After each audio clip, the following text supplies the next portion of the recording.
अस्सलाम वालेकुम, कैसे हैं आप? सब ठीक है? फिट है? नई एपिसोड के साथ आपकी खिदमत में हाजिर हूँ। थोड़ा टाइम लग गया, हम भी मसरूफ़, जो मेरे सामने बैठे हैं वो भी मसरूफ़, लेकिन आपकी पुरज़ोर फरमाइश पे एक दफ़ा फिर मेरे सामने मौजूद हैं डॉक्टर अफ़ान कैसर। अस्सलाम वालेकुम। अस्सलाम वालेकुम डॉक्टर वसीम, कैसे हैं आप? अल्हम्दुलिल्लाह, अल्लाह का एहसान। आप कैसे हैं? ठीक है? बस लाइफ चल रही है। दौड़ो दौड़ चल रही है जी, अल्हम्दुलिल्लाह। हाँ, लाइफ चल रही है, बिल्कुल। लेकिन जब इंसान को ये एहसास होता है कि उन वीडियो से ख्याल की आसानी अता हो रही है, लोगों की ज़िंदगी में बेहतरी हो रही है, रहनुमाई मिल रही है, तो इंसान पे फिर वो थकावट हावी नहीं होती। बिल्कुल डॉक्टर वसीम, एक्चुअली इशू ही यही है कि अगर आप इस दौर में, अब ये डिजिटल जहाद है ना, आप अपनी खैर बांटते चले जाए ना, तो आप अपने हिस्से का काम कर रहे हैं। जिन्होंने उससे लेनी है राह निजात, दे विल फॉलो यू, और जिन्होंने कल्ट को फॉलो करना है वो कल्ट को ही फॉलो करेंगे। लेकिन ये ज़रूर हो सकता है कि जो लोग अभी डिसीजन के रास्ते में है ना, जो फ़ैसला नहीं कर पा रहे, आप उनके लिए चीज़ें आसान कर दें कि ये अच्छाई है, ये बुराई है। मादियत के पीछे पागल हो जाना विल डिवास्टेट यू, ये हमें समझाना है लोगों को। बिल्कुल सही बात है, क्योंकि देखें, अब ये सोशल मीडिया है, मोबाइल का इस्तेमाल है, छोटे बच्चे हैं, उनको तो सही गलत का नहीं पता ना। अगर उनके सामने ऐसा कंटेंट देखा जा रहा है, शेयर किया जा रहा है, तो बच्चे उससे जो है क्या सबक लेंगे? उनको भी लगेगा जैसे ये नॉर्म ही है, नॉर्मल है। अच्छा, मुझसे ना इस बात पर कुछ लोग गुस्सा कर गए कि मैंने ये जो कल्ट है, ये जो शादियों पे पैसा लुटाया जाना दिखा रहे हैं, या ये गोल्ड प्लेटेड फ़ोन दिखा रहे हैं, या शेर के बच्चे मिल रहे हैं, कि जी ये शायद कोई हसद के ज़ुमरे में आता है। भाई, दिस इज़ कार्टून नेटवर्क। आपके बच्चे उनको कार्टून्स की तरह ही देख रहे हैं। आज मेरे माँ बाप जो मेरे सुन रहे हैं, बहन भाई हमारे एज ग्रुप के ही हैं, अगर आज आपके बच्चे इस कल्ट को देख रहे हैं कि किस तरह बहनें इकट्ठी होकर अपने अपने चैनल्स बनाकर अंडर एज 18 साल से भी कम माँ बाप के साथ मजाक कर रही हैं, कपड़ों की तमीज़ नहीं है, पानी के टबों में उल्टी हो रही हैं, उसकी भी वीडियो शूट हो रही है, माँ को भी साथ लिटा रही हैं, और मादियत पे मादियत के आईफोन का नया मॉडल आ गया तो उसको लेने दुबई जाया जा रहा है, फिर वहाँ के कार्टून नेटवर्क्स के साथ मिलकर they are definitely getting money for जो आंखें आप देख रही हैं उन पे उनको लाखों करोड़ों रुपया, ये तसव्वुर भी नहीं कर सकते कि वो कितना करोड़ों रुपया कमा रहे हैं। लेकिन हराम और हलाल की तमीज़ उन्हें भूली हुई है। आपकी औलाद को नहीं भूलने देना आपका फ़र्ज़ है। अगर आप उस कल्ट को दिखाते चले जाएंगे और वो चीज़ें वो देखते चले जाएंगे, तो अच्छा लगेगा कि आपकी 12 साल की बेटी आपसे स्कूल से बगावत कर दे, वो कहे मैंने टिकटॉक लाइव पे बैठना है।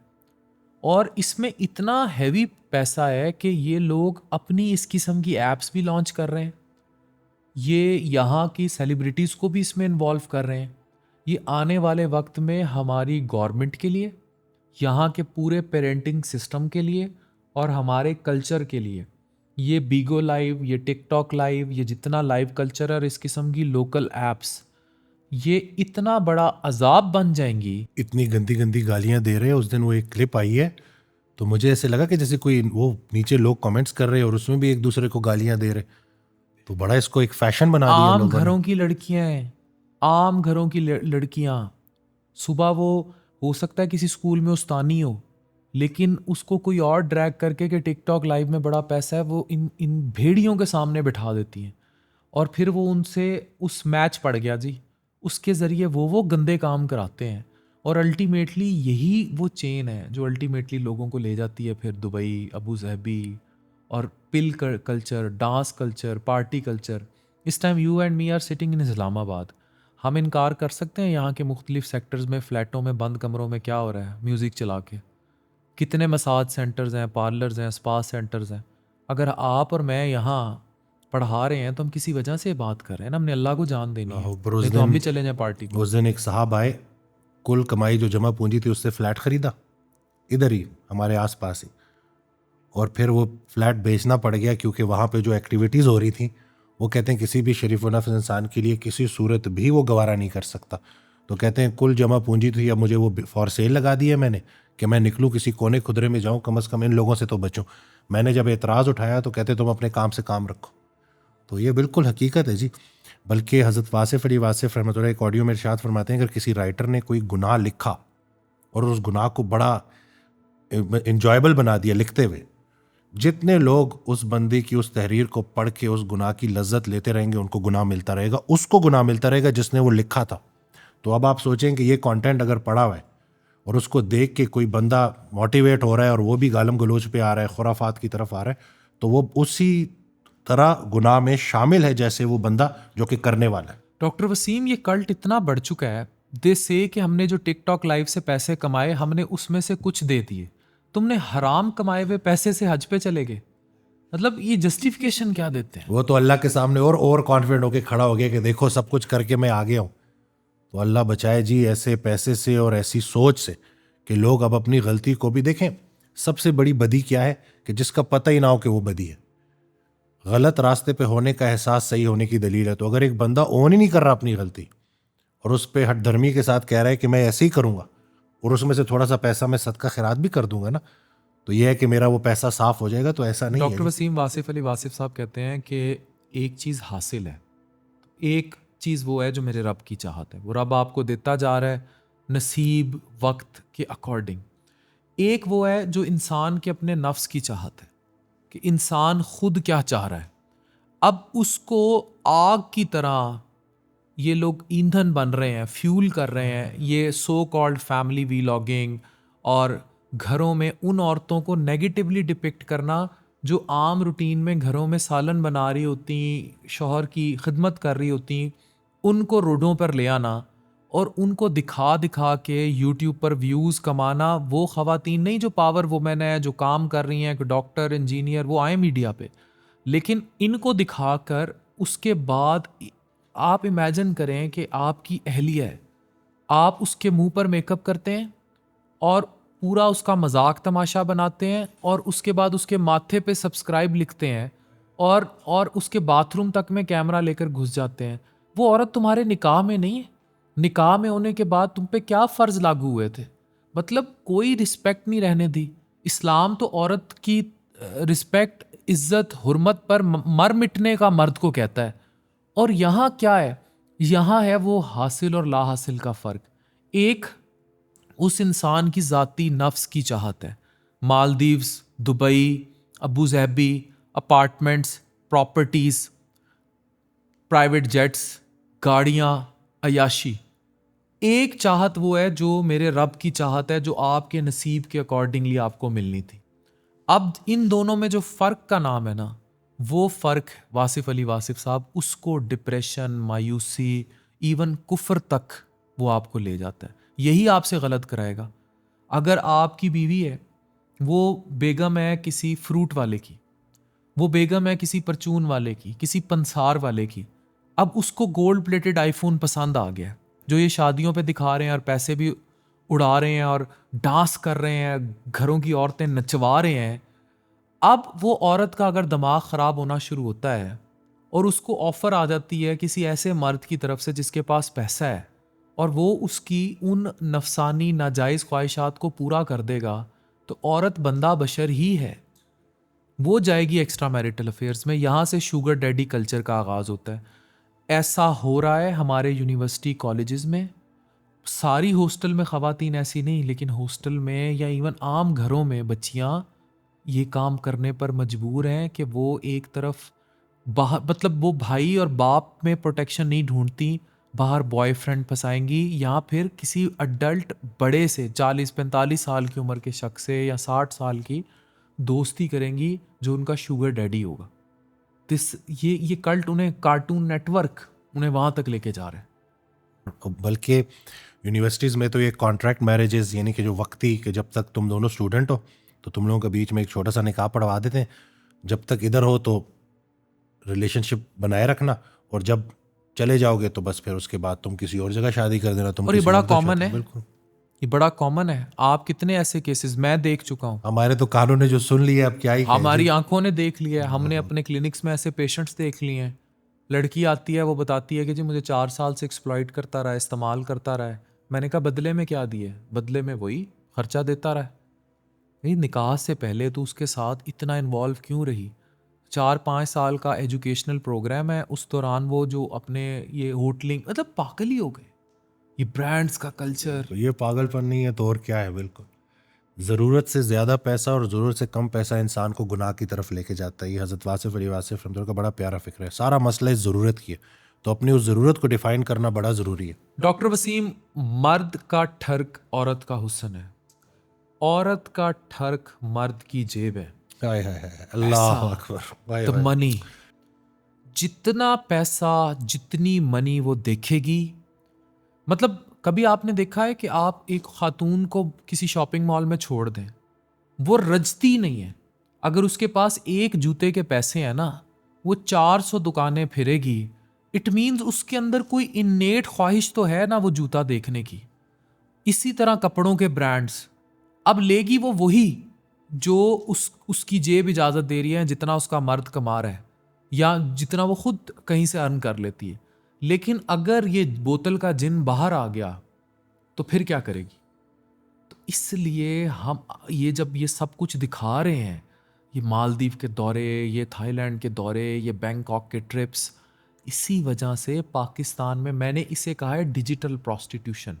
ये डिजिटल तवाइफगिरी है, ये so called so much family vlogging, TikTok live culture, खवातीन को वहाँ बिठाना। बेटी क्या करती है, अब फ़ख्र से बताते हैं माँ बाप, ये रात को टिकटॉक लाइव पे आती है।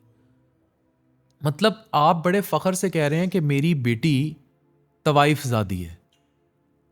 अच्छा, अब डॉक्टर वसीम, ये इतनी बड़ी डिबेट है ना, हो सकता है कि जिस बेटी को आप तवाइफ ज़ादी कह रहे हैं, आपके हालात ने उसको तवाइफ ज़ादी बना दिया, अंदर से न जाने वो कितनी बड़ी शरीफ ज़ादी हो, वो कितनी बड़ी अल्लाह की वली हो, आप उसको ड्रैग कर गए उस तरफ। वो तो बनी अपनी असल के लिए थी। और घरों में हो सकता है बैठी हुई कोई बहुत बड़ी शरीफ ज़ादी, वो हकीकतन इतनी मुनकिर हो, अपने नफ्स की इतनी गुलाम हो कि वो दिखने में तो बहुत बड़ी शरीफ ज़ादी हो, लेकिन उसका नफ्स तवाइफ ज़ादी हो। ऐसी है जी, बिल्कुल। और मैं, ये जो आप बात कर रहे हैं ना कि ज़ाहिर पे नहीं जाना, वो अंदर की जो जो मुसलमानी है, जो ईमान है ना, वो बिल्कुल डिफरेंट है। हो सकता है बज़ाहिर बंदा ऐसा लग ना रहा हो वज़ाकता से, लेकिन अंदर से पूरा पूरा अभी एक वलीउल्लाह। स्कूल का वाकया हुआ है गालबन, वो जो शेखुपुरा का स्कूल है, जहाँ भी वो जो एक वाकया हुआ है, जिसमें एक स्कूल टीचर है, बारेश है, जुमे की नमाज से पहले वो नंगा फिरा करता था स्कूल में, और वो बिल्कुल जो है अलिफ नंगा फिरता था, और उस्तानियों के साथ उसकी वीडियोस वायरल हुई हैं। 180 वीडियोस हैं उस शख्स की, 180 वीडियोस हैं जिसमें उस शख्स ने उन खवातीन के साथ ये काम किया है। कोई उसकी गलाजत ज़मीन से साफ़ कर रही है, कोई उसके साथ कुछ कर रही है, इवन वो बच्चियां जिन्होंने हाथ में किताब पकड़ी हुई है और वो उसके साथ। और डॉक्टर वसीम, इससे भी बड़ा अलमिया पता है क्या है? Zero confrontation from any women, कोई मज़ाहमत नहीं, मतलब जना बिल रज़ा, ज़ीरो कन्फ्रंटेशन थी। तो ये किसने करवाया? मजबूरी ने। कोई माएँ हैं जो बच्चियों की फीस नहीं दे सकी, कोई बच्चियाँ हैं जो बाहर जाके बता नहीं सकती कि स्कूल से ना निकल जाए, कोई उस्तानियाँ हैं कि नौकरी ना चली जाए। मैं कहता हूँ ये जो एक स्कूल जो नाम को मोहल्ले का बड़ा शरीफ था, और उसके साथ आपको पता है उसी मोहल्ले का एक इमाम तक इन्वॉल्व था इन्वेस्टिगेशन में, तो फिर क्या वज़ाकता ये डिफाइन करेगी किसी की कि वो उसका जाहिर क्या है और उसका बातिन क्या? ये तो हमने बनाई है ये तारीफें। ये फैसला करेंगे कि पुल सरात पे से किसने क्रॉस होना है और कैसे क्रॉस होना है। फैसले अल्लाह के लिए रहने देना। हम लोगों ने हर चीज को ये तो खोखले मौशरों की निशानी है कि जो डिफाइन करते हैं किसी शख्स को जात पात पे, लसानियत पर, सुबाइयत पर, फिरके पर, लिबास पर, खद्दो खाल पर, उससे ज्यादा खोखला मुआशरा हो ही नहीं सकता। जो इस तरह की फजूल चीज़ों के ऊपर जो है ना, वो अगले बंदे को जज करता है। हम होते कौन है किसी को जज करने वाले? जज तो वो है। मैं अक्सर एक बात कहता हूँ कि मुझे मिलते हैं ना, मैं तबलीगों पे भी जाता हूँ, मौलाना साहब के साथ भी काफ़ी काम कर रहे हैं, मौलाना तारिक जमील साहब के पास। तो मुझे कोई बारिश शख्स मिलते हैं ना, तो मैं उनसे कभी कभी ये सवाल करता हूँ कि भाई आप मौलवी हैं कि मोमिन हैं? अच्छा, वो कह देगा ना कि नहीं मैं नमाज पढ़ता हूँ और चीज़ों को, मतलब हमारी एक बात चल निकलेगी। फिर मैं कहता हूँ अच्छा सूफ़ी हैं आप? वो कहते सूफ़ी क्या होता है? मैंने कहा सूफ़ी वो होता है जिसकी रूह दाढ़ी रखती है। वाह वाह वाह वाह वाह, सुभान अल्लाह, वाह वाह। ये बड़ा ज़रूरी अमर है कि आपने सुन्नत पर, कुरान पर अमल रूह से कर रहे हैं कि नहीं। अगर आप अंदर से कर रहे हैं ना तो फिर ज़ाहिर मैटर नहीं करेगा। अगर आपके बातिन में अल्लाह बसता है ना तो फिर you do not need to show. हजरत का शेर है कि खुद फरामोश तेरी अर्श को छूकर आए, ख्वाजगी जुब्बा और दस्तार से आगे न बढ़ी। तो असल में जो खुद फरामोशी है कि मैं में से मैं को निकालना है तो पीछे अल्लाह है, और अंदर ने वज़ू करना है, दिल ने वज़ू करना है, दिल ने इबादत करनी है, दिल ने मोहब्बत करनी है। इस तरफ लोग आते नहीं, और जाहिर के लिए दिखावा। सारा मसला ना इस दिखावे का है। हज़रत ने बड़ा प्यारा फार्मूला बताया कि जो भी रहने के लिए कर रहे हो सब जायज़ है, जो भी दिखावे के लिए कर रहे हो सब नाजायज़ है। तो दिखावा जितना बढ़ेगा गरीब की अजियत उतनी बढ़ेगी। तो ये दिखावा अगर अमीर थोड़ा कम कर देना तो गरीब की आधी अजियत कम हो जाएगी। दुनिया की बदतरीन मौसीकी वो है जो अमीर के बर्तन के चमचे की आवाज़ किसी भूखे के कान में चली जाए। अल्लाह। यहाँ इनको शर्म नहीं आती सो कॉल्ड कार्टून नेटवर्क को। ये गोल्ड प्लेटेड फ़ोन खोल रहे हैं कैमरों पर, ये अपनी शादियों पर डॉलर पाउंड की बरसात कर रहे हैं, ये अपने घरों की बहुएं बहनें नचा के पूरी दुनिया को दिखा रहे हैं, ये डिफरेंट कंसर्ट्स हो रहे हैं, पीछे ड्रग्स का कारोबार चल रहा है। This is Pakistan. यहां से सूफी निकलेंगे, यहां से रूहें निकलेंगी। कभी आपने किसी ऐसी बच्ची को देखा है जो इस्लामाबाद के किसी फ्लैट से सुबह 4-5 बजे पार्टी करके निकलती है? उसका हुलिया देखे। वो इस हालत में होती है जैसे पता नहीं कोई किसी छोटे से बलूंगड़े बिल्ली के बच्चे को 25-30 कुत्तों ने नोचा हो। अच्छा, मुझे अफसोस इस बात पर भी नहीं है कि वो ये ऐसा अमल करती है। अफसोस इस बात पर है कि इनकी वीडियोस देखकर मादियत का शिकार होकर वो खुद उस अपार्टमेंट में गई, वो खुद उस पार्टी कल्चर में गई। मतलब ये कैसा नशा है विच इज नेवर एंडिंग, और अगले दिन वो फिर तैयार होके जाएगी। वो कुरान पाक की एक आयत है ना कि काश मैंने उसे दोस्त ना बनाया होता। तो ये संगत ही इंसान को मरवाती है, और फिर अगर संगत सारी दुनियादारों की हो जाए और दिखावे वालों की हो जाए तो उसका नतीजा यही निकलता है। और इन लोगों को करने दे जो करना है, सुकून नहीं मिलेगा, क्योंकि सुकून सिर्फ अल्लाह के ज़िक्र में। ये जितने भी लोग, ये बच्चियाँ जो कि इस रास्ते का इंतखाब कर लेती हैं, तो ये देख लेंगे कि कुछ अरसे के बाद वो आखिर में जो एक ये जो इनर पीस है ना, अगर ये आपके पास नहीं है तो दुनिया की तमाम दौलत आप एक कदमों में रख दी जाए, किसी काम की नहीं। डॉक्टर वसीम, मेरी ना, मैंने पहले भी जिक्र कर चुका हूँ और लोग मिलते हैं, आपकी ओपीडीज में भी आते हैं। मेरी लिटरली एक प्रोस्टिट्यूट से मुलाकात हुई। She was of 45 years of age, 5 वक्त की नमाजी, कुरान पढ़ने वाली चीज़ें, और 45 साल की ऊपर उम्र में भी she was very well maintained, बला की खूबसूरत। तो मैंने उससे पूछा कि आपने, और जिस गाड़ी पे वो उतरी थी, आप और मैं वो गाड़ी अभी भी अफोर्ड नहीं कर सकते। तो और जो फ़ोन उसके पास थे और जिस तरह के लोग, तो बड़े बुरे आईबीएस का शिकार, मैदे में दर्द जाता ही नहीं है, हर तरह के डॉक्टर को दिखा चुकी थी। तो मैंने, और नमाज कुरान पूरा पढ़ रही चीज़ें। तो मैंने उससे पूछा, मैंने कहा why you think this all is happening to you. अच्छा, अब डॉक्टर और पेशेंट का रिलेशन ऐसा होता है कि वो खुलता है। खुल के उसको ये डर नहीं होता कि मुझे जज किया जाएगा। हाँ, उसने मुझे कहा कि मुझे शायद ये लगता है कि शायद मैं अभी भी अपने माजी से जुड़ी हूँ और वो चीज़ मुझे सुकून नहीं दे रही। फिर मैंने उससे पूछा तुम्हारा माजी क्या है? उसने बताया कि she was involve in all this, ये दुबई कल्चर, और ये मैं उन तमाम लड़कियों से बात कर रहा हूँ जो जहाज़ भर के दुबई जाते हैं और मालदीव जाते हैं, या जो टिकटॉक लाइव्स पर बैठती हैं, जो इस ड्रग पार्टी कल्चर का शिकार हैं, या जिनको यूनिवर्सिटीज़ में इनकी सहेलियाँ हॉस्टलों से उठा उठा के उस ड्रग पार्टी कल्चर पे लेके जा रही हैं। उनका एंड ये होता है। तो मैंने कहा तड़प क्या है, सुकून क्यों नहीं मिल रहा?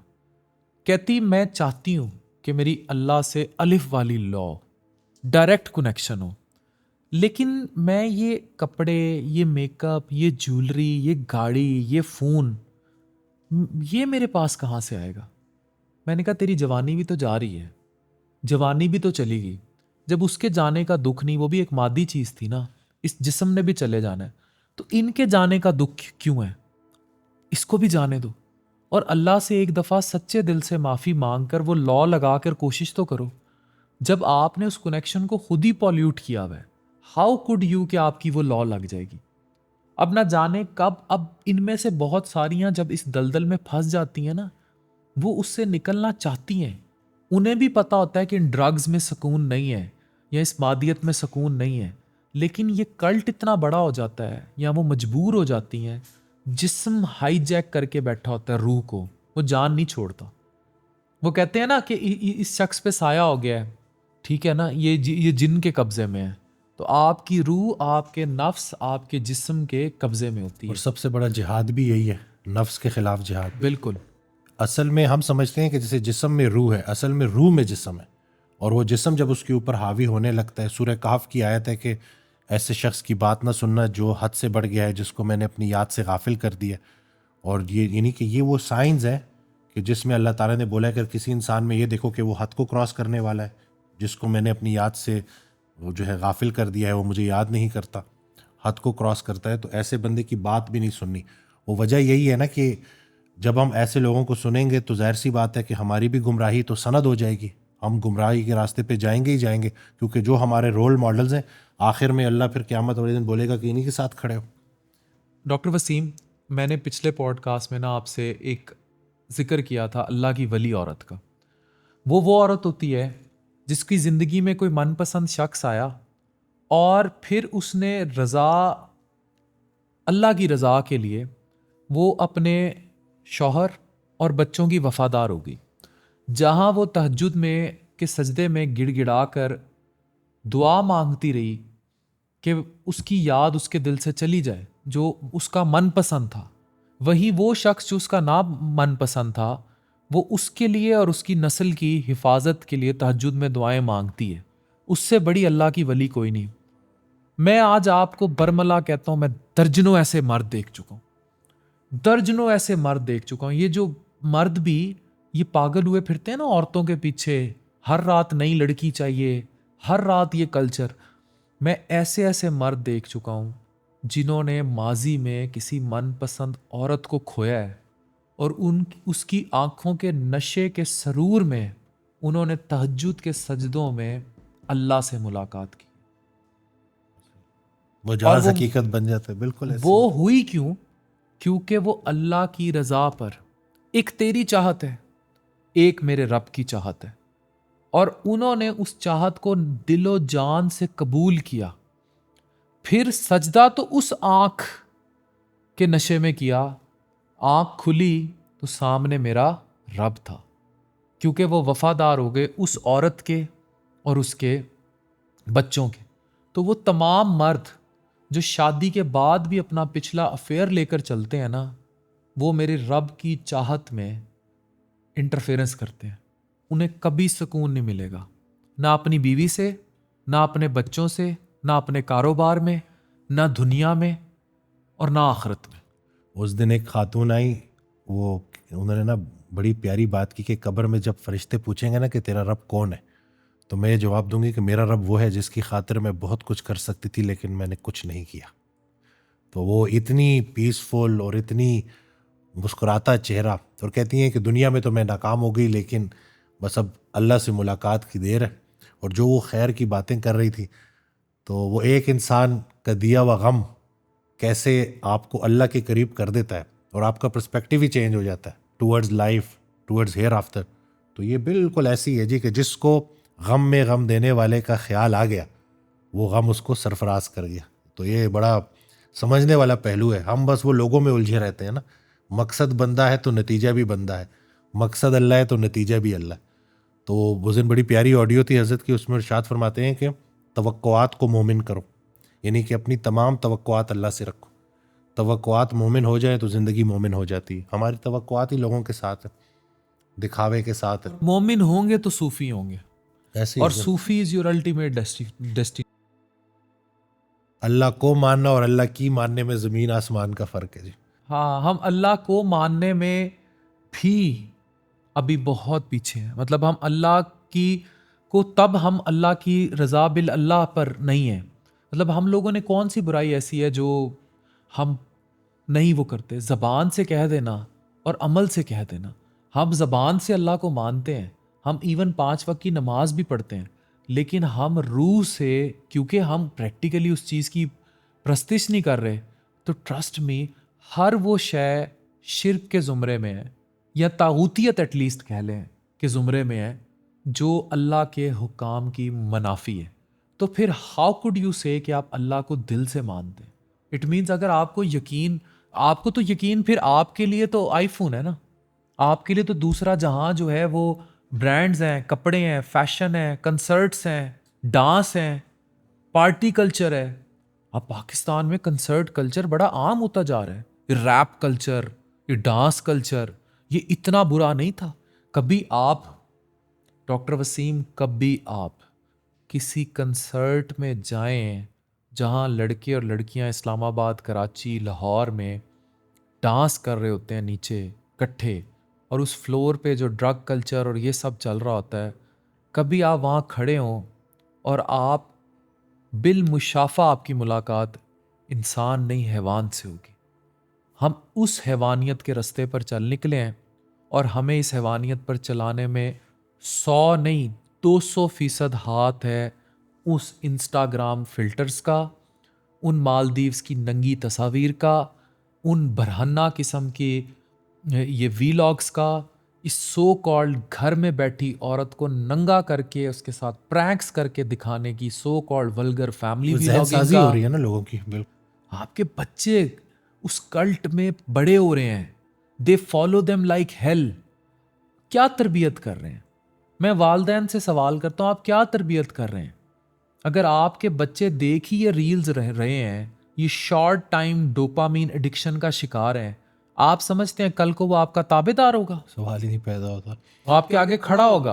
वो हजरत ने एक ऑडियो में ना उसका वो मफहूम इस तरह से है कि जो इंसान मिलावट करता है अपने रिस्क में और वो खुराक अपनी औलाद को भी खिलाता है, जब वो बूढ़ा हो जाता है तो उनकी ऑडियो में ऐसा था कि वो आवाज़ जिसको सुन के दरो दीवार काम जाते थे, अब घर के किसी एक कोने में पड़ा है और कोई उसके पास नहीं आता, खुद कांप रहा है आवाज, खुद कांप रहा है। तो अल्लाह ताला की आवाज़ सरगोशी कर रही है कि जिन पैसे की खातिर तूने मुझे छोड़ा था, आज उसी पैसे की खातिर तेरी औलाद ने तुझे छोड़ दी। तो ये नतीजा एंड है जी। वालदैन की जिम्मेदारी है कि बच्चों को दीन कि आखिरत की फ़िक्र दे जाए। हज़रत कहा करते थे कि कुछ नहीं दे सकते, आखिरत की फ़िक्र दे जाओ कि एक दिन तुमने अल्लाह के सामने खड़ा वही होना। अल्टीमेट है। अब आप ये देखें, कौन सा ऐसा इदारा है डॉक्टर वसीम पाकिस्तान में जहां करप्शन नहीं हो रही, माइक्रो लेवल पर, मैक्रो लेवल पर? मुझे नहीं पता आप कोप कैसे करते हैं। मैं हॉस्पिटल और अपनी मीडिया, जो भी हमारी मैनेजमेंट टीम है, इतनी अच्छी सैलरीज के बावजूद आप इनमें से किसी को पकड़ के बाहर बाजार में कोई चीज़ लेने भेज दें, टुक्की मारेंगे बीच में से, और बड़ी टुक्की। जैसे मेरे फ़ोन के वो पैकेजेस कराने गया हॉस्पिटल के, तो कहा जी करा दिए, 3,000 के कराने थे, 800 के कराए, 2200 जेब में। ये जो घरों में ये देखें कितने माइक्रो लेवल पर ये काम हो रहा है। पूछें खवातीन से, जिस नौकर को बाहर सौदा सल्फ लेने दे भेजेंगे टुक्की मारेगा।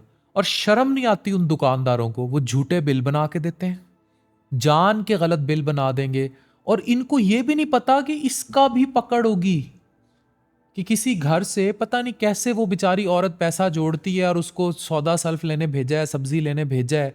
इस माइक्रो लेवल पर हम करप्ट हैं। इसी को मद्देनजर रखते हुए ना हज़रत ने एक समझाने के लिए एक वाक़या बताया कि एक डाकू था, वो रास्ते में ना राह चलते मुसाफिरों को ना लूट लेता। तो एक दिन एक फ़कीर गुजरा, उसके पास छोटी सी पोटली थी, छोटा सा एक, तो उसमें से सामान निकालने लगा। तो फ़कीर ने पूछा कि क्या कर रहे हो ये? कहते चोरी करता हूँ, मेरा काम है। कहते किसके लिए करता हूँ? कहते बीवी बच्चों के लिए, वालदैन के लिए, उनको खिलाना होता है। कहते हैं ठीक है, मुझे सब कुछ ले जा, लेकिन घर जाके सिर्फ एक बात उनसे पूछ लेना कि ये जो मैं कर रहा हूँ, अगर कल को मेरी पकड़ हो गई और पुलिस ने मुझे पकड़ लिया तो क्या मेरे साथ जेल जाओगे? वो चला गया, उसने बच्चों से पूछा, बच्चों ने कहा भाई हमने थोड़ी बोला है कि हराम कमाओ, खाने में हम साथ हैं, सज़ा में हम साथ नहीं है। बीवी से पूछा, वालिदैन से पूछा, सबने इनकार कर दिया। वो वापस आया तो बुजुर्ग ने कहा कि मैं आया था इस्लाह करने, जो दुनिया में तेरा साथ नहीं दे रहा वो आखिरत में कहाँ शरीक होगा तेरे साथ सजा। बहुत प्यारी बात। और सेम फार्मूला कब्र में भी लगता है वह है। कि अपनी कब्र तो ये भारी कर रहे हैं, जितने लोग करप्शन कर रहे हैं ना, आज ये मेरी वीडियो लिख कर रख लें, ये देख के रख लें, हमारी संभाल लें कि आप अपने बीवी और बच्चों की नफसानी ख्वाहिशात को, भाई नहीं है एसी तो नहीं है, अल्लाह जब नसीब में होगा दे देगा, नहीं है फ्रिज तो अल्लाह जब नसीब में होगा दे देगा, गाड़ी घर दे देगा। ज़रूरी नहीं है कि हराम कमाया जाए उस मादियत के लिए जिसके बगैर भी ज़िंदगी गुजारी जा सकती थी। कब्र क्यों भारी करते हो करप्शन करके? और फिर इसकी तो कोई दूसरी लिमिट ही नहीं है। आप देखें डॉक्टर वसीम, जिसका 5 मरले का घर होगा उसे 10 का चाहिए, जिसकी 10 की कोठी है उसे कनाल की चाहिए, जिसकी कनाल की कोठी है उसको पूरा फार्म हाउस चाहिए, जिसका फार्म हाउस है उसे जजीरा चाहिए। इसी तरह गाड़ी है, इवन प्राइवेट जेट्स वाले जो हैं वो भी, सुकून नहीं मिलेगा। हराम के पैसे में सुकून नहीं है। अच्छा, इसमें शॉर्ट टर्म सुकून है। हराम की सबसे बुरी बात यह है, सबसे बुरी बात यह है कि ये शॉर्ट टर्म आपको डोपामीन के ऐसे टीके लगाता है, ऐसी ज़बरदस्त एडिक्शन देता है कि आपको शॉर्ट टर्म सुकून बहुत मिलेगा लेकिन लॉन्ग टर्म नहीं होगा। आप खुद सोचें, एक ऐसा शख्स जो रोज़ाना रात सूरत रहमान 7 दफ़ा सुनता है और सोता है, आप उसको देखें वो बड़ी पीसफुल नींद के आदत बना लेता है और रूह से सुनता है। आप देखें उसके चेहरे पे सुकून आना शुरू हो जाएगा, उसको नींद आनी शुरू हो जाएगी। मैं as a doctor, as a specialist of GI liver transplant को डील करते हुए बात कह रहा हूँ। मैंने अपने मरीज़ देखे। मेरे पास डॉक्टर वसीम एक पेशेंट है, उसे लिवर कैंसर है और उसका ताल्लुक, और एक नहीं मैं दर्जनों ऐसे देख चुका हूँ। उसे मैं कोट इसलिए करता हूँ क्योंकि वो पिछले 4-5 साल से चल रहा है। उसका अल्लाह पे इतना ईमान है, उसको इतना बड़ा लिवर का कैंसर है और कैंसर उसकी वेसल्स में जा चुका है जिसे एंजियोइनवेन कहते हैं, ठीक है, यानी ट्यूमर थ्रोम्बस है उसको। अब उसका ईमान इतना स्ट्रांग है एक ख़ास वजीफ़े पे और सूरत रहमान पर कि वो 6-7 दफ़ा सूरत रहमान रात पढ़ता है, दिन में पढ़ता है, पानी पे फूक के उस वजीफ़े के साथ पीता है। ना ही उसको कैक्सिया हुआ जो कैंसर में एकदम आप वीक हो जाते हैं, ना उसका लिवर बुरी तरह बैठा के पेट में पानी खून, ना कभी वो कॉम्प्लिकेशन के साथ रिपोर्ट हुआ, चली जा रहा है। इवन मैंने उसकी री इन्वेस्टिगेशंस 2-3 दफ़ा कराई कि यार इसका दोबारा सीटी कराओ, कैंसर कहाँ है। कैंसर वहीं खड़ा है लेकिन अल्लाह उसको ज़िंदगी उसी आबोताब से पूरी जवानी के साथ, इवन इस दफ़ा उसके बच्चे उसे छेड़ रहे थे कि अब हमें तंग करता है, मेरी दूसरी शादी कराओ, मेरी अल्लाह नाल डायरेक्ट दोस्ती है। अल्लाह अकबर, अल्लाह अकबर। और वो बलूचिस्तान के एक छोटे से गांव से आता है पिछले 4-5 साल से मेरे पास। हजरत का इसके ऊपर फिक्र है कि जब बातिन मसरूफ़ इबादत हो जाए तो चेहरा मासूमियत का पैकर बन जाता है। वो जो आपको चेहरे से नज़र आता है ना कि कुछ पेशेंट्स बड़े काम एंड कंपोज होते हैं, बीमारी ज़्यादा होती है लेकिन वो उनके ऊपर इस तरह से रिफ्लेक्ट नहीं हो रही होती, उन पर नज़र नहीं आ रही होती। तो रूह का तो जी ये और ही बात है जी। यहाँ पे आके ना बड़े से बड़ी मेडिकल साइंस भी, मैनी क्वेश्चंस, मतलब मैंने लिटरली बहुत सारी चीज़ों पर हैरान हुआ। मेरे पास एक खातून आई ताल्लुक सिंध के इंटीरियर गांव से, लिवर सुकड़ा हुआ, चाइल्ड ए सिरोसिस थी, मतलब लिवर सुकड़ा था भी बैठा नहीं था, 4 बेटियां थी। अब उसके साथ एक जो खातून थी जो लड़की की माँ थी, उन पे बेटे पे प्रेशर था, बेटियां पैदा करने का प्रेशर था। अब ये ऐसे सोशल इश्यूज होते हैं। मैं वहीं पढ़ने बैठ गया, मैंने उनको बड़ी काउंसलिंग की। मैंने कहा ये जो ये वाली प्रेगनेंसी है ना, it is risky, there is risk कि ये लिवर डीकम्पनसेट कर जाएगा, लिवर बैठ जाएगा, पेट में पानी आ जाएगा, खून की उल्टी होगी, बेहोशी के दौरे होंगे। अब वो जो खातून साथ होती थी उसकी हर वक्त हाथ में तस्बीह होती थी, जो उस लड़की की माँ थी, शौहर भी पास। मैंने उसके शौहर को समझाया, मैंने कहा इसको लिवर ट्रांसप्लांट की ज़रूरत पड़ सकती है, तेरी 4 बेटियाँ हैं, you can have pregnancy as per medical science but it is risky. अब वो खातून जिसका अकीदा है ना, उसने मुझे कहा कि डॉक्टर साहब बस अल्लाह पे यकीन है, अल्लाह इसे बेटा दे रहा है अगला, मतलब उसका इतना कामिल यकीन था। Then suddenly they vanished. मैं इस चीज़ को इंडोर्स नहीं कर रहा मेडिकली, और मैं इस चीज़ को मना करूंगा कि अगर आपकी बीवी बीमार है तो ऐसा सोशल प्रेशर डाल के बिल्कुल ना करें। इवन दूसरी शादी करके अगर बहुत बेटे का आपके दिमाग में खलल फंसा हुआ है, जो कि गलत है, लेकिन हुआ ये कि ये रियल टाइम वाक़या। वो 1 साल बाद मेरे पास आते हैं, मिठाई का डब्बा लेके, हाथ में बेटा। अब मैंने उससे कहा, भाई वो कहाँ है, खातून कहाँ है? खातून? मैंने फ़ौरन उसे कहा इसका अल्ट्रासाउंड करते हैं, टेस्ट कराए चीज़ें, लिवर वहीं खड़ा है, सुट्टो, चाइल्ड ए सिरोसिस में सुकड़ा हुआ है, ना पेट में उसे पानी पड़ा, ना खून की उल्टियाँ, ना बेहोशी, उसका लिवर डीकम्पनसेट नहीं हुआ। और 4 बेटियों के बाद हुआ भी बेटा। मैंने लिटरली उस औरत की तरफ देखा जो उस लड़की की माँ थी। मैंने उसे कहा, बीबी कौन सा ऐसा वजीफा करती है? मैंने उसे मजाक में छेड़ा, मैंने कहा आप तो $1 मिलियन इंडस्ट्री है, ठीक है, ये तो जितने IVF और फर्टेलिटी के सेंटर ऑपरेट हो रहे हैं, जो जेंडर सिलेक्शन पे काम कर रहे हैं, मैंने कहा तुम्हें तो उनकी हेड लगवाता हूँ मैं जाके, ये मैं अपनी आंखों से देख चुका हूँ। तो एक काम तो हमारी मेडिसिन करती है ना, ये मेडिकल साइंस, ये जो स्पेशलाइजेशन हमने कर वो रखी है, जहाँ से हमारी रेंज खत्म होती है वहाँ वहां से से उसकी अल्लाह रेंज की रेंज शुरू होती है। अल्लाह अकबर जी, अल्हम्दुलिल्लाह। तो इसलिए जब कोई आप बीमार हो जाएं, आपको शुगर, ब्लड प्रेशर या कोई ऐसे वाकयात हों, चीज़ें हों, खुदा के लिए डॉक्टर से ज़्यादा ना उसकी तरफ जाया करें जिसने उस डॉक्टर को उस काबिल बनाया कि आप मशीन ख़राब हो जाए तो मशीन बनाने वाली कंपनी से रब्ता करें, ज़िंदगी ख़राब हो जाए तो ज़िंदगी बुलाने वाले से रब्ता करें। जी यही है जी, अल्लाह से ऊपर तो कोई भी नहीं है ना जी, अल्हम्दुलिल्लाह। मैंने बहुत वाकयात देखे हैं, मतलब लिटरली आई हैव सीन। अच्छा, फिर इसमें दूसरी तरफ आते हैं। एक पेशेंट है, जो लोग अल्लाह पे यकीन नहीं रखते। मेरा एक पेशेंट था, शराबी, alcoholic cirrhosis, child a cirrhosis, मतलब अभी लिवर सुकड़ा है, आप डॉक्टर हैं, आप समझ सकते हैं चाइल्ड ए सिरोसिस के, अभी बैठा नहीं है। मैंने उसके आगे हाथ जोड़े, मैंने कहा इस शराब ने तेरा जिगर सकोड़ दिया है, सुकड़ गया है, सिरोसिस हो गई है, मज़ीद पिएगा लिवर तेरा बैठ जाएगा, ये पार्टी और ये सब कुछ छोड़ दे। लेकिन वो उस बीमारी का सुन के, क्योंकि इनटू दिस ड्रग मादियत कल्चर या ये इतना ज़्यादा था वो ख़वातीन और शराब में, कि उसने शराब तो तर्क कर दी। This is being told by उसका दोस्त जो मुझे दोबारा खुद चेक कराने आया अपने आप को। लेकिन उसने डर गया और उसने अपनी बाकी चीज़ें नहीं छोड़ी, द गर्ल्स, द बाकी चीज़ें। अब वो तो लिवर को इफेक्ट नहीं कर रही थी, लेकिन वो 1 साल में मर गया। 1 साल में वो मरीज मर गया, वो नहीं रहा, उसका अल्लाह पर यकीन नहीं था। और जिसका अल्लाह पर यकीन है, मैंने बताया 6 साल से कैंसर ने तबाही मचाई हुई है, लिवर की रगों के अंदर है, वो बाबा जी उठ के आ जाते। मेरे पास एक साहब आए, तो इसी तरह से पूरी ज़िंदगी अल्कोहल, वुमेनाइज़र। कहते हैं मेरी जो स्टोरी है ना, कहते हैं मैं फुल स्पीड में, मैं जो है ड्रंक हूँ, मैं फुल स्पीड में गाड़ी चला रहा हूँ और मुझे हार्ट अटैक हो गया स्पीड में। और उसके बाद जब मुझे होश आई, जब पता चला तो मैं अस्पताल ICU में हूँ, और जब होश आई तो होश आ ही गई, सही वाली होश आ गई। सही वाली होश आ गई। कहते हैं वो दिन है, आज का दिन है, दोस्त सारे बदल दिए, ये सारा कुछ छोड़ दिया और अब एक नई लाइफ की तरफ।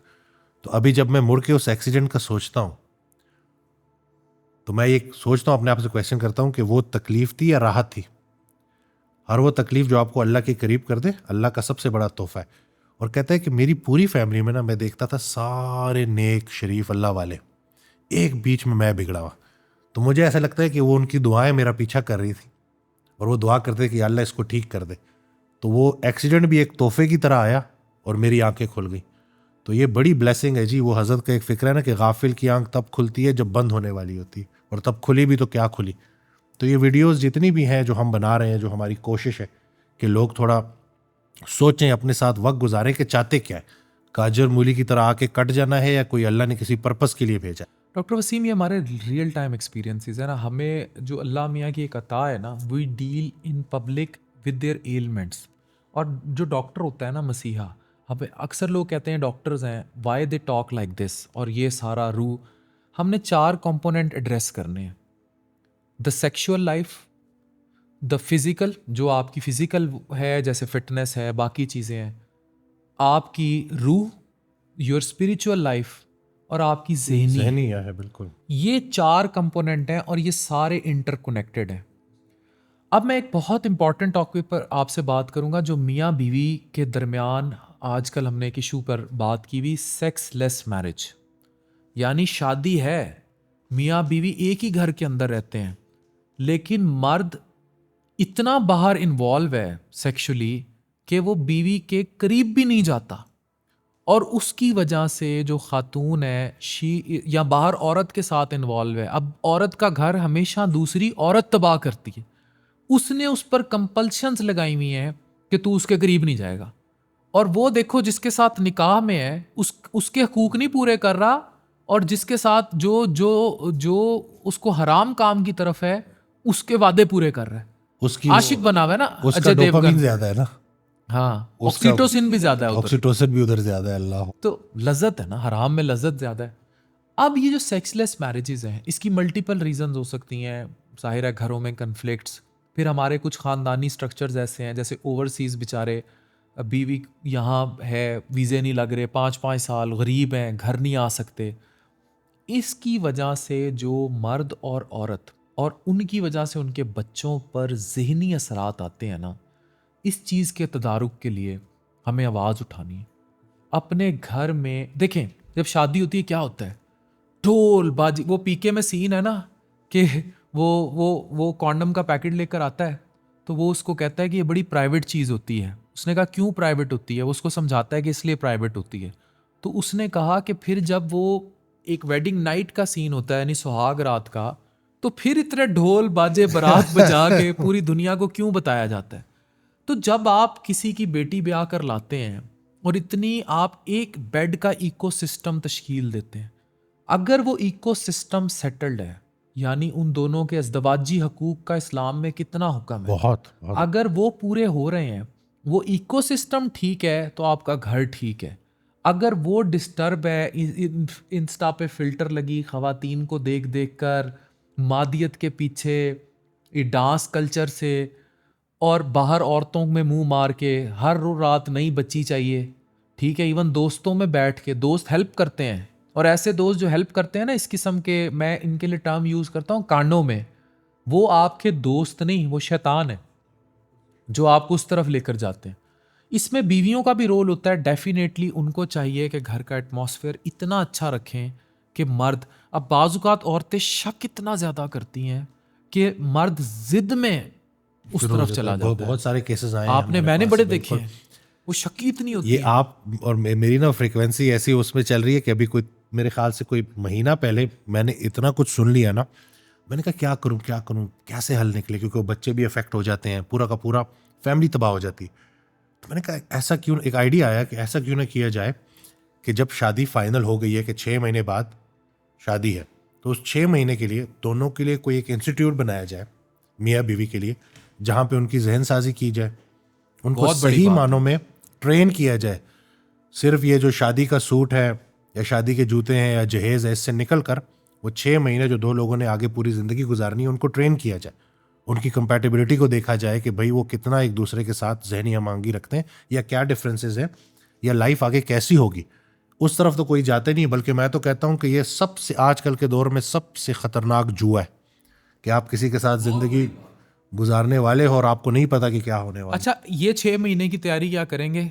वही जो भट्टी साहब ने पैसे फेंके हैं, ये 6 महीने की तैयारी ये करेंगे कि महंगी गाड़ियां कौन सी लेनी है, उसको घर कौन सा देना है, पैसे कितने फेंकने हैं, गोल्ड प्लेटेड फ़ोन कौन से देने हैं, महंगा तरीन लहंगा जो उसने ज़िंदगी में एक दफ़ा पहनना है, ये तैयारी होगी। ना ही वो लड़का या लड़की आपस में चेक किए जाएंगे हेपेटाइटिस B, C, HIV के लिए, ना थैलेसीमिया के लिए कोई स्क्रीनिंग ना प्रोग्राम, मेडिकल रिकॉर्ड, ना क्रिमिनल रिकॉर्ड, ना क्रिमिनल रिकॉर्ड, ना मेंटल रिकॉर्ड। क्या आप ये देखें कि ये दोनों कंपैटिबल भी हैं, ये जो हम शादी करने जा रहे हैं ये आपस में ज़िंदगी गुजार भी लेंगे। मादियत की तरफ ध्यान है। ये जो आपने बात की, मैं कहता हूँ इसी पैसे से 2-3 महीने में उन दोनों को जज किया जाए कि नाउ दे आर एंटरिंग, ये नहीं कि उन्हें साथ रख लें, कोई लिविंग रिलेशन कर लें, वैसे तो चला गया इस पे, लेकिन उनको दोनों जज करें। कोई फैमिली काउंसलर्स का दौर आए, कोई जो, और इससे बहुत सारी तलाक़ें होने से या बहुत सारे बच्चे रुलने से बच जाएंगे कि अगर वो प्री जज कर लें कि ये लड़का इस लड़की के साथ ज़िंदगी नहीं गुजार सकता, इसके और बड़े मसले मसाइल हैं। शादियां करते हैं, बेटी को सिर्फ दुबई सुनते हैं, लड़का दुबई होता है जी, दुबई, वो जो मर्जी XYZ करता है उससे परवाह नहीं। लबनान होता है, इटली होता है, जर्मनी होता है, क्या करता है, जो मर्जी करता है, स्टोर है, कसाई है, कुछ भी है, शादी कर देंगे। अब शादी क्या हुई, वो आया, अब क्या हो रहा है, ये बहुत केसेस आपने देखे होंगे, अब जी वो लड़की की वीज़े के लिए कोशिश कर रहा है, वो कह रहा है मैं ले जाऊंगा इसको। 30-30 साल गुजार देते हैं, 4-4 5-5 बच्चे पैदा हो जाते हैं, ना वो वीज़ा आता है, ना वो बेटी को लेके जाता है, और वो बिल्कुल बेवगी की ज़िंदगी गुजारती है, द सेक्सलेस मैरिज। और इस तरह की हमारे यहाँ शादियाँ होती हैं सिर्फ इस नाम पे कि वो मर्द जो है वो बाहर काम करता है और वो स्टेबल है। ये क्या स्टेबिलिटी हुई भाई, ये तो गुनाह है। उस दिन एक केस आया और शादी को मेरे ख्याल से 2 साल हुए हैं, तो बेटे को 5 साल से कोई शदीद कोई जहनी कोई बीमारी थी और शादी के वक्त ये बात नहीं बताई गई। तो जब शादी के बाद पता चला कि ये तो जहनी तौर पे ठीक ही नहीं है और ना इलाज करवाता है और थोड़ा OCD भी और काफ़ी सारे इश्यूज थे ना, तो कहती है कि वो लड़की की माँ ने जब पूछा ना लड़के के बाप से कि आपने ये बात क्यों नहीं बताई, कहते मैंने ज़रूरी नहीं समझा, घर है, गाड़ी है, पैसा है, तुझे और क्या चाहिए तेरी बेटी को। यानी कि लोग पैसे को इतना वैल्यू करते हैं कि उन्हें लड़के की मेंटल हेल्थ से लेना देना कोई लेना देने नहीं। और अब वो बेचारी जो है और वो फाइट करना चाह रही, कह रही है कि किसी तरह से ये ठीक हो जाए, तो मैं इसके साथ ज़िंदगी गुजारना चाहती हूँ, मैं ये डिवोर्स का वो अपने ऊपर नहीं लेना चाहती, मैं इस शादी को एक ट्राई ज़रूर देना चाहती हूँ पूरी एफर्ट के साथ। तो मैं ये देख रहा, मैंने कहा अब लोगों को कैसे बताएं कि जी ये कितना इंपॉर्टेंट है, कि पहले से जो इंपॉर्टेंट चीज़ें उनको देखें। ये तो पैसा है, कितना मतलब यानी कि क्या अब कितने कुछ चीज़ें खरीद लेंगे आप, लेकिन अगर आपके घर में सुकून ही नहीं है, मकान तरक्की याफ्ता नहीं होते, मकीन तरक्की याफ्ता होते हैं। बहुत प्यारी बात। ये हजरत का बड़ा प्यारा फिक्र है कि मकीन तरक्की याफ्ता होते हैं, इसके ऊपर काम करना है और यही हमारी कोशिश है। बल्कि अभी जो आपने कहा ना कि ये जो पूरे के पूरा ख़ानदान जो तबाह हो रहे हैं, मियाँ बीवी बच्चे, तो अगर इनको प्रॉपर ट्रेनिंग मिल जाए तो इतने बुरे हालात ना हो। और इसी पॉडकास्ट में मैं पहली दफ़ा सलाम कर रहा हूँ उन मियाँ बीवी को जो साथ आते हैं, कि कम से कम हिम्मत करके डॉक्टर तक आ जाते हैं कि सानू ठीक करो, साढ़े झगड़े नहीं मुक रहे। बिल्कुल, जो आके काउंसलिंग ले लेते हैं। आप इमेजिन करें, ऐसे कपल्स भी हैं भाई कि एक मर्द ना, मुझे ये एक इनफर्टिलिटी सेंटर से खातून लेडी डॉक्टर ने बताया कि डॉक्टर अफान आपने इस पर भी वीडियो करनी है। उस मर्द ने तीसरी शादी की बच्चे के चक्कर में, और वो अपना टेस्ट नहीं कराता था। मसला अपना ही था उसका, मसला मर्द को था। कितने 3 औरतों की उसने ज़िंदगी बर्बाद कर दी, यानी 3 ख़वातीन कभी ज़िंदगी में माँ बन ही ना सकी। स्पर्म काउंट मर्द का नहीं था, 0 था, नील था, ओलिगोस्पर्मिया का शिकार था या एजोस्पर्मिया में था। तो मतलब हमारा मुआशरा तो इस हद तक मर्द को डोमिनेंट रखता है, तो बर्बाद औरतें फिर भेड़ बकरियां तो नहीं है ना, और उनको इस तरह चार दिया जाता है। और मैं बड़े एक ख़तरनाक बात कर रहा हूँ, हो सकता है इसकी थोड़ा सा लोगों की तरफ से कुछ आए, लेकिन औरतों का टाइम आने वाला है। अब वो जो हमने जो जुल्म सहने का नाम सब्र रख दिया था ना, अब वो बात उससे बाहर निकल रही है और उसकी जो सारी की सारी जिम्मेदारी है वो मर्दों पे जाती है कि मर्द अपनी बीवी के लिए आवाज़ नहीं उठाते। कुछ अर्सा पहले भी एक साहब आए हुए कहते हैं कि सिर्फ इस बात पे कि मैं अफोर्ड कर सकता हूँ, मैंने बीवी को अलहदा जगह ले दी ताकि उसका अलहदा पीस ऑफ माइंड उसका ज़रा बेहतर हो जाए, मेरी बेटी है, और इस बात के ऊपर सारे घर वाले नाराज़ हो गए मुझसे। यानी कि सिर्फ घर अलहदा करने पर माँ बाप नाराज़ हो गए और अब वो फादर उनको फोर्स कर रहा है बेटे को कि इसको तलाक दो। और ऐसी इमोशनल ब्लैकमेलिंग, माँ कहती है मैं तो दूध नहीं बख्शांगी, अब्बा जी कहते हैं इन्हें तलाक दो, ये हमारा बच्चा चुरा के ले गई है। वो बच्चा आपका है ही नहीं जी, वो उसकी बीवी सबसे पहले। तो ये मियाँ बीवी के बीच में कोई तीसरा आ सकता है? मियाँ बीवी के बीच में तीसरा आने का बिल्कुल इस्लाम में भी खिदमत का है कि आप करें, फ़र्ज़ नहीं है। मतलब ये जो बहुत सारे लोग क्या काम करते हैं कि वो ये फ़र्ज़ बना देते हैं कि तू मेरे माँ बाप की खिदमत कर। वो आउट ऑफ रिस्पेक्ट कर सकती है, लेकिन वो प्राइम जिम्मेदारी आपकी है, वो अलग, आपके बीवी बच्चे अलग। इसलिए मर्द पर बहुत बड़ी जिम्मेदारी है। ये तो कहीं नहीं लिखा कि नौकरानी बना के घर ले आओ और फिर इंटरफेरेंस भी टॉलरेट करो। और ये माएँ जो इस वक्त मुझे सुन रही है ना, जो बेटों को बड़ा नहीं होने देते, जो बेटों के ऊपर ना आसेब बनकर सवार होती हैं। उस दिन एक कॉल कंसल्टेशन थी और मैं उस बच्चे से ना कुछ पर्सनल क्वेश्चंस पूछ रहा, और मैंने सख्ती से बोला था कि बच्चा और मेरी बात हो रही है। माँ को मैंने बोला साइड पे हो जाए। 25 मिनट गुजरे हैं ना, तो माँ की आवाज़ ही है, डॉक्टर वसीम इससे ये भी पूछें। मैं कहा आप सुन रही थी? यानी कि बेटे की एक प्राइवेट लाइफ है, उसकी कोई ख्याल कोई हया नहीं है। तो कल को यही औरत जब बहू लाएगी तो मैं कैसे मान लूँ कि ये बेटे और बहू को अलहदा छोड़ देगी? उनके बेडरूम में घुसेगी। और ये बड़ा कि अल्लाह के हवाले करो जी, और ये जो तवक्कुआत लगा लेती है ना कि हम किसी की बेटियां लाएंगी और वो हमारी बेटियों की तरह होंगी, ऐसा नहीं है। बेटी और बहू में फ़र्क होता है, वो इस वजह से क्योंकि वो एक अलग इन्वायरमेंट में पली बड़ी है। तो जब वो आपके घर आई है ना, तो अब आपका बेटा और आपकी जो बहू है वो उनकी एक अपनी लाइफ है, और जितना उसके बीच में छेड़खानी करेंगे उतनी आपको खुद ज़हनी अजियत होगी। और ख़ुद देखिए ना डॉक्टर वसीम के स्पेस जो मियाँ बीवी की एक हेल्दी स्पेस है वो बहुत सारे घरों में दी ही नहीं जाती। अब हेल्दी स्पेस क्या है? क्या उस औरत पर फ़र्ज़ है कि फ़र्ज़ नहीं है कि वो पूरे ख़ानदान का खाना पकाए, वो ससुर को शाम को चाय बना के दे? करती है तो अपनी विल से करती है, तो दैट्स वेरी गुड, लेकिन इट्स नॉट कंपल्शन। उस पर इससे होता क्या है, जब आगे बच्चे हो जाते हैं फिर एक एक दो दो बच्चे ही वो औरत को घुमा देते हैं, तो वो कैसे वो सास ससुर की भी सारी चीज़ें पूरी करे? मैं ये नहीं कह रहा, अगर वो कर सकती है तो ज़रूर करे, आउट ऑफ रिस्पेक्ट करे, आउट ऑफ रिस्पेक्ट, फ़र्ज़ नहीं है। जबर पे ना करे, मोहब्बत जबर के नहीं। साथ करती है, करे, अल्लाह उसको अजर देगा। हाँ, लेकिन जब अब ख़ानदानों में जबर है इस बात पे, शाम दी मैनू बहू ने चाह नहीं पूछी, और इस बात पे जनाब बड़ा अजाब डाल देते हैं घरों में। अब वो ससुर की चाह पूरे करते करते शौहर के कपड़े इस्त्री करना भूल गई, या शौहर के लिए खाना नहीं बनाया, उससे अलग गालियां खा रही है। ये अब वो टॉपिक्स हैं जिनको आउट ऑफ बर्स्ट अब सामने आना चाहिए। भाई तुम नौकरानी तो नहीं लेकर आए घर, और लोग इस बात को नहीं देखते। और फिर सबसे ज़्यादा रोल मैं फिर कहूँगा, आपने कहा ना वो माएँ जो जिन की तरह साया करके अपने बेटों पर सवार होती हैं, वो सबसे बड़ी वजह होती हैं घरों में तलाकों की। वो अपने शौहर को, इसी तरह वाइस वर्सा है, वो माएँ जो बेटी ब्याने के बाद सारा दिन उसके साथ फ़ोन पे चिपकी होती हैं, वो भी घर तबाह कर देती हैं। जो औरत अपना मेका नहीं छोड़ती ना, वो अपना आगे ससुराल नहीं बसा सकती। यही फार्मूला मर्द पे भी लगता है। जो मर्द अपने माँ बाप की ड्यू रिस्पेक्ट मेंटेन करते हुए एक लाइन ड्रॉ करके अपनी बीवी को वो रिस्पेक्ट इक्वल नहीं दिलवाता, वो भी घर तबाह कर देता है, क्योंकि वो तुम्हारी लिए आई है। उस पर जो अल्लाह मियाँ ने हकूक फ़राइज़ जो भी डायमेंशन हैं, वो तुम्हारी ज़ात के महवर तक हैं। वो अगर पूरी करती है, तुम्हारे बच्चों की अमीन है। क्यों एक 18, 19, 20 साल की बच्ची पर इतनी बड़ी किचन की जिम्मेदारी, फिर 60 साल के एक बाबा जी की जिम्मेदारी, इतनी उम्र की खातून की जिम्मेदारी? अच्छा, फिर इसकी वो हैं शाखें, नंद आ गई, रिटायरमेंट प्लान है ना ये सारे इनके, नंद आ गई, उसके खर्चे पूरे करे। अब वो शौहर बेचारा जो अपने बीवी और अपने माँ बाप को ही बड़ी मुश्किल से पूरा कर रहा है, फिर उसने बहन के बेटे को कोई गाड़ी पसंद आ गई, वो भी लेके देनी है, ठीक है। बहनोई को कोई मोबाइल फ़ोन लेना है, उसने वो भी लेकर देना है। ये हमारा ख़ानदानी सिस्टम है ना। लानत है ऐसे ख़ानदानी सिस्टम पर जिसमें तुम अपनी बीवी को पूरा नहीं कर रहे, उसने पुराने फटे हुए कपड़े पहने हुए हैं, और तुम अपने बहनोई को और उसके बच्चों को भरते फिर रहे हो सिर्फ नाक रखने के लिए। ऐसी नाक तो खुद कैंची से काट देनी चाहिए। बेशर्मी का मकाम है कि तुम्हारे पास बीवी के लिए पैसे नहीं है, बच्चों के लिए पैसे नहीं है, बाहर औरतों के लिए पैसे हैं, अयाशी के लिए, या फिर ख़ानदान में नाक रखने के लिए पैसे हैं।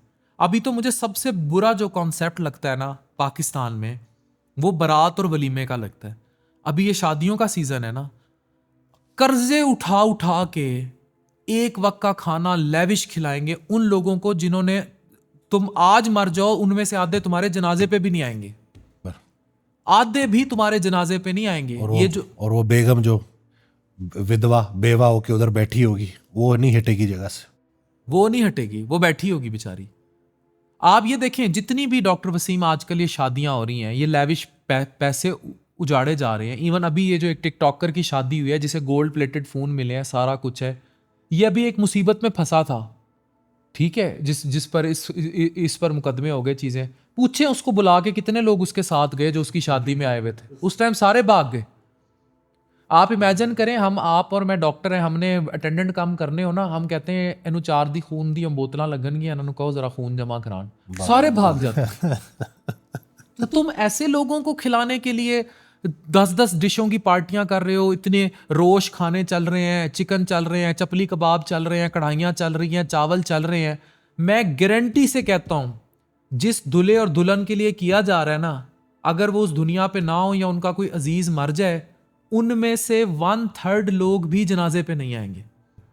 तो फिर किन को खिला रहे हो तुम?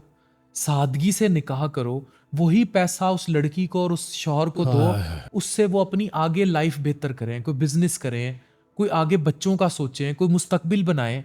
इतना रुथलेस शादी कल्चर, और इसको ये प्रमोट करने वाले the so called family vlogger. मतलब आप यही जिस साहब की मैं बात कर रहा हूं, जिसकी शादी इतनी, मतलब ये मॉल में जाता है तो वहां 11-12 साल की बच्चियां बेहोश हो जाती हैं इसको देख के। कौन सा ऐसा आतिफ असलम है ये जो मॉल में एंट्री देता है, जो दिल का दौरा पड़ जाता है इनको, या ये माइकल जैक्सन की औलाद है कि इसकी कंसर्ट पे लोग बेहोश हो रहे हैं। ये सिर्फ ज़हनी माउफ कर दिया गया है जनरेशन को कि जनाब ये आ गया, गाने बनाए हुए हैं इनके नामों पर कि जनाब ये आ गया और वो आ गया, वीगो डाले, गार्ड्स, पराडो, क्या ऐसा उसने जिंदगी में काम कर लिया भाई। सो के उठता है, अपनी माएँ बहनें दिखानी शुरू कर देता है, रात वॉशरूम में ब्रश करने से लेकर वो कैमरा बंद करता है, फिर टिकटॉक लाइव पे बैठ के गंदी गालियां देता है, लड़कियों के कपड़े उतारता है, और वो इतना बड़ा हीरो बना दिया, और पूरी सोसाइटी ने फिर उसको चैनल्स कवर कर रहे हैं। मैं रेटिंग के चक्कर में, मैं फिर बरमला कैमरे पे कहूंगा कि जो चैनल्स ऐसी कवरेज करते हैं रेटिंग के चक्कर में, उन लोगों को भी देखना चाहिए कि ये जो कमाई आ रही है ये हराम है कि हलाल है, चाहे वो डिजिटल चैनल्स है, चाहे वो सोशल मीडिया के हैं। क्या ऐसा उसने, मैं लिटरली, चलो आतिफ असलम के कंसर्ट पे कोई लड़की बेहोश होती है तो समझ आती है, एक 11-12 साल की लड़की शॉपिंग मॉल में बेहोश हो रही है कि वो साहब गुजर रहे हैं और चीजें, और वो देख के, इसका मतलब है कि वो ज़हनी तौर पे मफलूज कर दी गई। और किया इसी डिजिटल तवाइफगिरी ने, इसी डिजिटल प्रोस्टिट्यूशन ने, जो इंजेक्ट कर दी मादियत उसके जहन में, इसी ने किया। और वो जो ये इस तरह ये बहनों का जो कल्ट था सारा, वो जो मादियत दिखा रहे हैं, ये टिकटॉक स्टार, मुझे आज तक समझ नहीं। अच्छा, आप और मैं दोनों टिकटॉक पे डालते हैं, हम ये इस्लाह की वीडियोस डालते हैं। सच्ची बात है, मुझे कोई कह देना डॉक्टर अफान मारूफ टिकटॉकर, मैं वही उसको कहता हूं, मैं कहता हूं यार ये बंद कर, मैंने इंटरव्यू ही नहीं देना तुझे। उस दिन मुझे मॉल में मिले, कहते आप टिकटॉकर है ना, मैं कहनी मैं एजुकेटर हूँ भाई, क्या हो गया आप। गाली बना दिया इन्होंने। अल्लाह अकबर। और ये जनाब इतने इतने 20-20, 30-30 मिलियन फॉलोअर करते क्या है, ये एक्सप्रेशन बड़े अच्छे देती है, ठरकी ठरकोले इकट्ठे हुए हैं इनके पीछे। सिर्फ ये उनकी सर्दियों की रातों के गुनाह का सामान है ये इस तरह की टिकटॉकर्स, इससे ज्यादा इनकी कोई औकात नहीं है। इनके लिए हजरत का एक फिक्रा है कि झूठों के मुआशरे में मशहूर होना बदनाम होने के बराबर है। तो ये जो जिन लोगों में इनकी शोहरत है, आप अपना हल्का तासीर देखें, हल्का अहबाब देखें कि आप किन लोगों में मशहूर हैं, तो अब वो आपको पता चल जाएगा। अगर आप अच्छे लोगों में मशहूर हैं तो आप अच्छे हैं, और अगर आप ऐसे लोगों में मशहूर हैं तो फिर आप देख लें। सर अब इनमें मसला ये है ना, ये लोग हैं कौन, ये हमारी नस्ल है, 8 से 18 साल के बच्चे हैं जो सबसे ज़्यादा इनके फॉलोअर्स हैं, और अब वो एक्सटेंड हो गए हैं 18 से 25-35 साल तक। ये पाकिस्तान का फ्यूचर है जो इन कार्टून नेटवर्क, इस कल्ट के हाथ चढ़ गया। इनकी तो वीडियो से इतना पैसा है, अब इसमें बिजनेस इन्वॉल्व है। अब बिजनेस है तो होता क्या है कि बड़े बड़े जिनके रेस्टोरेंट्स हैं, आपसे मुझसे भी राब्ते कर चुके होंगे कि मार्केटिंग आप करते हैं, हम ये शो करेंगे कि रेस्टोरेंट आपका है और इतना शेयर मुका लें। इसी तरह के इन कार्टून नेटवर्क्स ने लाहौर में भी खोले हैं रेस्टोरेंट्स, और जिसके साथ मुआहदे करके खोले हैं मुझे उस साहब का भी पता है। ठीक है, होता यह है कि they just do that marketing. लोग समझते हैं कि यार इनके पास इतना पैसा है कि इन्होंने देखो इतने बड़े बड़े रेस्टोरेंट्स खोल लिए, गाड़ियां खोल ली। ये नहीं पता होता कि वो भी इन्हीं की उस चीज़ को बेच के, मादियत को बेच के नोट कमाएंगे। उनको तो बस ये है कि कौन कितना बड़ा क्राउड पुलर है ना, कि कौन कितनी क्राउड को बुला लेता है। तो अब वो क्राउड किस तरह का है देखें। वो हम जो एक जगह बैठे थे तो एक बच्चे ने सवाल पूछा लाहौर में कि मेरी वीडियोस को इतने व्यूज़ नहीं आते। तो मैंने कहा अगर किसी एक बंदे की भी इस्लाह हो गई ना तो तुम्हारा काम पूरा हो गया। मकसद इस्लाह होना चाहिए, और पैसा तो बाय प्रोडक्ट है। क्राउड पुलर की ये बात करते हैं। क्राउड पुलर रात को नंगा मुजरा करने वाली, कोई स्टेज पर जो नंगा मुजरा कर रही होती है, पाकिस्तान में स्टेज ड्रामों में होता है ना, वहां नीचे क्राउड नहीं बैठे होते, वो क्राउड पुलर नहीं वो भी तो क्राउड पुलर है। वो कपड़े उतारती जाएगी। ये जो बैली डांस हो रहे होते हैं वो वहां क्राउड पुलर्स नहीं होती। ये किस किस्म के क्राउड पुलर है? They are ultimately crowd puller और आखरत पुशर। बिल्कुल। ये उनकी आखिरत तबाह कर रहे हैं। ओहो, मुझे वो हजरत का फिक्र याद है कि अगर जहन्नुम की, वो समझाने के लिए बात करते हैं कि अगर जहन्नुम के दरवाजे पे खड़े होकर पूछो ना कि क्या चीज़ जहन्नुम में ले आई, तो लोग कहेंगे हमारी सारी ख्वाहिशात पूरी हो गई थी। और अगर जन्नत के दरवाजे पे खड़े हो जाओ तो लोग बोलेंगे कि हमारी कोई ख्वाहिश पूरी नहीं थी हुई। तो ख्वाहिश के पूरे हो जाने से ज़्यादा ज़रूरी है कि आपका मकसद क्या है। वो ख्वाहिश की तो पहले इस्लाह कर लो। कुरान पाक की बड़ी प्यारी आयत है कि हो सकता है तुम अपने लिए कुछ पसंद करो जो तुम्हारे लिए ठीक ना हो सकता है तुम अपने लिए कुछ ना पसंद करो जो तुम्हारे लिए ठीक हो। तो हमें तो अपनी पसंद का भी नहीं पता, उस्ताद है नहीं, रहबर छिन गए हैं और अपनी हद से तजावुज़ ये लोग अच्छा, कर रहे हैं। इसमें डॉक्टर वसीम एक बहुत मेजर रोल हमारा स्कूलिंग सिस्टम भी है। मैं आज उस पर भी बात करना चाहूँगा। हमारा स्कूल सिस्टम भी मादियत पढ़ा रहा है। पहली बात तो एक क्लियर तफरीक है। मैंने अभी पंजाब के एजुकेशन मिनिस्टर का इंटरव्यू किया। मैंने कहा सर आप ये बताएं, आप पाकिस्तान में एक निसाब कब ला रहे हैं? 1 यूनिट 1 निसाब। जवाब नहीं था। दूसरी बात करें, क्या टाटों पे पढ़ने वाला बच्चा बीकन हाउस LGS में पढ़ने के वाले बच्चे के बराबर हो सकता है? नहीं हो सकता। मुआशरे में जब आएंगे ये दोनों बराबर हो गए। एक इतना प्रिविलेज्ड चाइल्ड है, इतना प्रेस्टीज चाइल्ड है, दूसरी तरफ एक चौकीदार का बच्चा है। मुआशरा दोनों के लिए सेम है, निसाब दोनों ने अलग अलग पढ़ा है। अब 99% वो बच्चा जो चौकीदार का बच्चा था, जो टाटों में पढ़ा है, वो पाकिस्तान का फ्यूचर है। और ये जो LGS, बीकन हाउस और ये सब हैं, they are trained to leave this country. They think Pakistan a cult. ये पासपोर्ट अपने अम्बलाइकल कॉर्ड में लेकर पैदा होते हैं। They are born British national और UK नेशनल और USA नेशनल और वट एवर, और they are trained in those schools you are a different class, they are shit। ठीक है, ये जो टिम हॉर्टन नस्लें हैं ना, टिम हॉर्टन बिल्कुल ठीक है, ये जाती है बीकन हाउस और ये हर जगह, इनको क्या लगे। और स्कूल्स में उनका माइंडसेट भी ये बनाया जाता है। तो जब तक हमारा, मैं फिर कहूंगा, अब दूसरी तरफ, एक तरफ ये एजुकेशन सिस्टम, एक नहीं दो पाकिस्तान, दूसरा फर्क डाल रहे हैं यही so called the vulgar family vloggers और ये टिकटॉक पे नाचती खवातीन।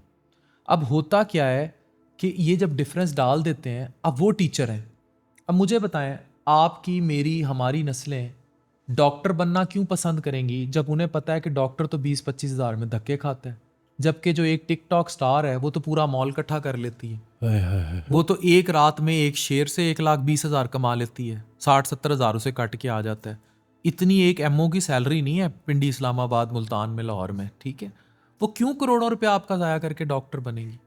हराम में आपने लज्जत ही इतनी ज़्यादा पैदा कर दी, फिर उसमें लज्जत पैदा करने से ज़्यादा उसको लीगलाइज करना उससे बड़ा गुनाह है।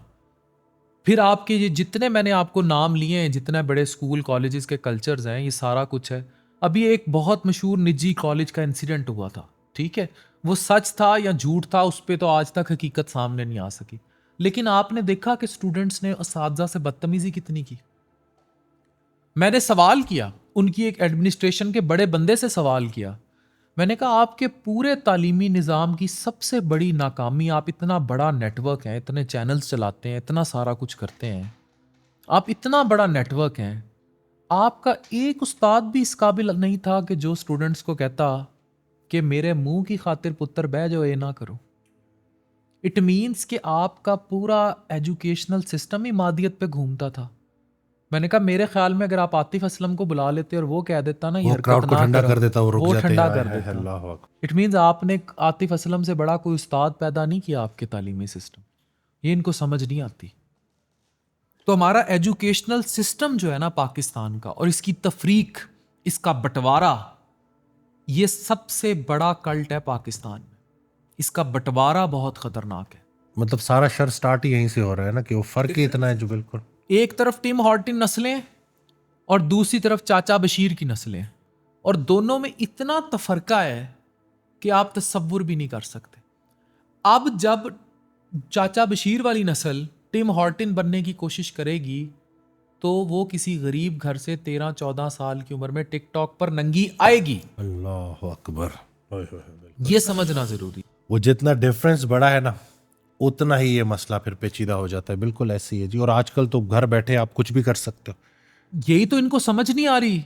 ये गारंटी देंगे कि इनकी 13-14 साल की जो बच्ची है, जो रात को इवन अब वीडियो गेम्स, अब AI generated apps, AI generated girlfriends, ये गारंटी, ऐसी ऐसी एप्स हैं जो कहती हैं सब दिखा दो राजदारी के साथ। ये उनके सब टैग दिखा लाइन्स दो हैं राजदारी के साथ। है ऐसी एप्स, मुझे खुद आई हैं एड्स। ठीक है, अब होता क्या है उन एप्स पे, जब ये उन एप्स पे जाती हैं, पीछे there are people who work connected with dark web और सारा कुछ। वीडियो गेम्स खेलती बच्चियां या बच्चे, उन्होंने अपने घरों के राज दिए हैं या उन्होंने अपनी न्यूड पिक्चर्स दी हैं। अगर किसी को भी इसमें दो आ रहा है ना, मैं उठता बैठता हूँ साइबर क्राइम FIA के दोस्तों के साथ, जाके डाटे निकलवाएं। 90% जो नंगी लड़कियों के डाटे लीक हुए हैं, जो नंगी वीडियोस या न्यूड्स आई हैं, वो किसी मर्द ने नहीं बनाई, वो उस लड़की के अपने कैमरे से शूट हुई थी। कभी इस अलमिया को आपने सोचा कि साइबर के पास आने वाली 90% वीडियोस जो हैं वो लड़की ने खुद शूट हुई होती हैं। आप जितनी मर्जी नंगी वीडियोस उठा लें, या वो वीडियो उस लड़की की कॉन्सेंट से बनाई जा रही है, या वो खुद बना रही है, या वो खुद बना के स्नैपचैट पे भेज रही है, या ऐसी किसी ऐप को इस्तेमाल करके भेज रही है। हाय हाय, वो खातून ने बोला कि वो हमारी दोस्त थी, वो ज़रा उसके काफ़ी सारे दोस्त थे, यार थे। तो मैंने उससे कहा कि इतने लोगों के साथ तुम्हारा ताल्लुक़ है, तो कल को तुम्हारी शादी होनी है, तो तुम्हें डर नहीं लगता, कि तुम्हें ख्याल नहीं आता कि तुम मतलब थोड़ा अपनी उसकी हिफाजत करो? तो पता है कैसे क्या जवाब दिया? कैसी जाहिलों वाली बातें कर रही हो। तो अगर सही रास्ता बताने वाले को बंदा जाहिल कहने लगे कि ये नहीं कि इतना नॉर्म कर दिया है कि शादी से पहले जितना घूमना फिरना है, जितनी ऐशी करनी है कर लो, अगर कोई इस्लाह के लिए आपको ये बोल दे, एक अच्छा दोस्त, तो ऐसी शादियां भी तो फिर शुगर डैडी टाइप कल्चर से ही करती हैं ना। दे इधर, अब आप देखें जितने बड़े बड़े टाइकॉन्स होंगे जो इस रास्ते पर होंगे, सारे ऐसे नहीं हैं। इनके दुबई में या इधर उधर अपार्टमेंट्स होंगे। पाकिस्तान में जितनी बड़ी रिहायशी सोसाइटी हैं, उनमें कम से कम 10-15% ऐसे घर हैं जिसमें रहने वाले मकीनों का नहीं पता। कोई दूसरी तीसरी औरत ऐसी लेकर उन्होंने फेंकी हुई है। And the game is on. उस दिन भी ना, चूंकि हम क्लिनिक पे होते हैं, बहुत कुछ हमें ना पेशेंट से भी सीखने को मिलता है, बहुत सी स्टोरीज ऐसी। तो और ये स्टोरी शेयर करने का मकसद भी है कि लोग इस्लाह पकड़ें और देखें कि ऐसे कामों का अंजाम क्या होता है। कि एक खातून आई, उनके जो शोहर थे वो पूरी ज़िंदगी औरतों में अयाशी और इस लत में मुब्तला, तो वो उम्र में काफ़ी छोटी हैं उनसे। तो कहती हैं कि मैं बड़ी तकलीफ़ में, मैं सब्र करती रही कि अल्लाह इसको हिदायत दे, अल्लाह इसको अक्ल दे। अब वो शख्स, वो जो शोहर है, वो उम्र के उस हिस्से में है कि अब उससे सेक्सुअली वो बिल्कुल ख़त्म हो चुका है, और बावजूद दवाइयाँ लेने के उससे वो एक्ट परफॉर्म नहीं होता प्रॉपर। और उसको देख के उसके अंदर वो जो फ्रस्ट्रेशन आती है उस मर्द के अंदर, वो चीज़ें तोड़ता है, चीखो पुकार करता है। तो मैं इसी नतीजे पे पहुंची हूँ। वो कहती हैं कि इसको इसकी अमाल की सज़ा इस दुनिया में ही मिलना शुरू हो गई। कि यानी कि बदतरीन ख्वाहिश क्या है कि ख्वाहिश हो और पूरी ना हो रही हो। तो फिर अल्लाह ताला आपको दिखाता है कि हज़रत वासिफ़ अली वासिफ़ रहमतुल्लाह का बड़ा प्यारा जुमला है कि अल्लाह को सबसे नापसंदीदा है बूढ़े का जवान गुनाह।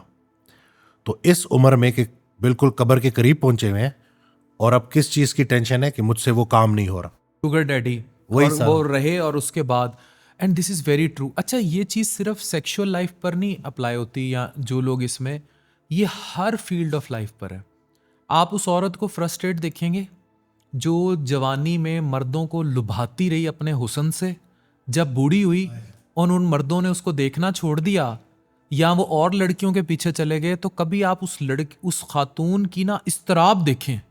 वो फिर जा के एस्थेटिक्स क्लिनिक्स पे लेटी होती हैं, बोटॉक्स, फिलर्स और सारा कुछ चल रहा होता है, लेकिन जवानी नहीं वापस आ रही। है लोगों ने ग्रेसफुली बूढ़ा होना ही छोड़ दिया है जी।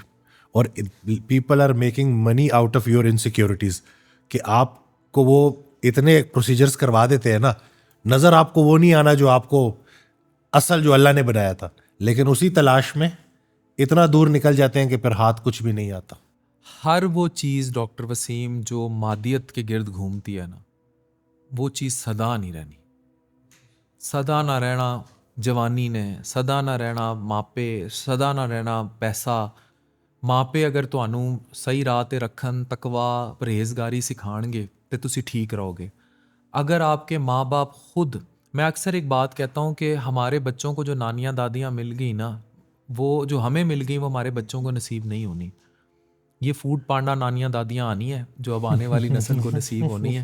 हाय हाय। तो ये आईफोन और फूड पांडा वाली जो नानियाँ दादियाँ हैं ना, ये बड़ा मुश्किल मुस्तकबिल लिखेंगी। मतलब हम वो नोकिया का 3310 हैं, उन्होंने दोबारा ये इस तरह का मॉडल नहीं देखना लोगों ने। बिल्कुल। देखिए, आपकी मेरी हमारी नानियाँ दादियाँ घरों में क्या करती थी, बच्चों को बैठ के कहानियाँ सुनाती थी, अचार डालती थी, लसूड़ों के अचार होते थे, साग पकाया होता था, मकई वाली रोटी होती थी।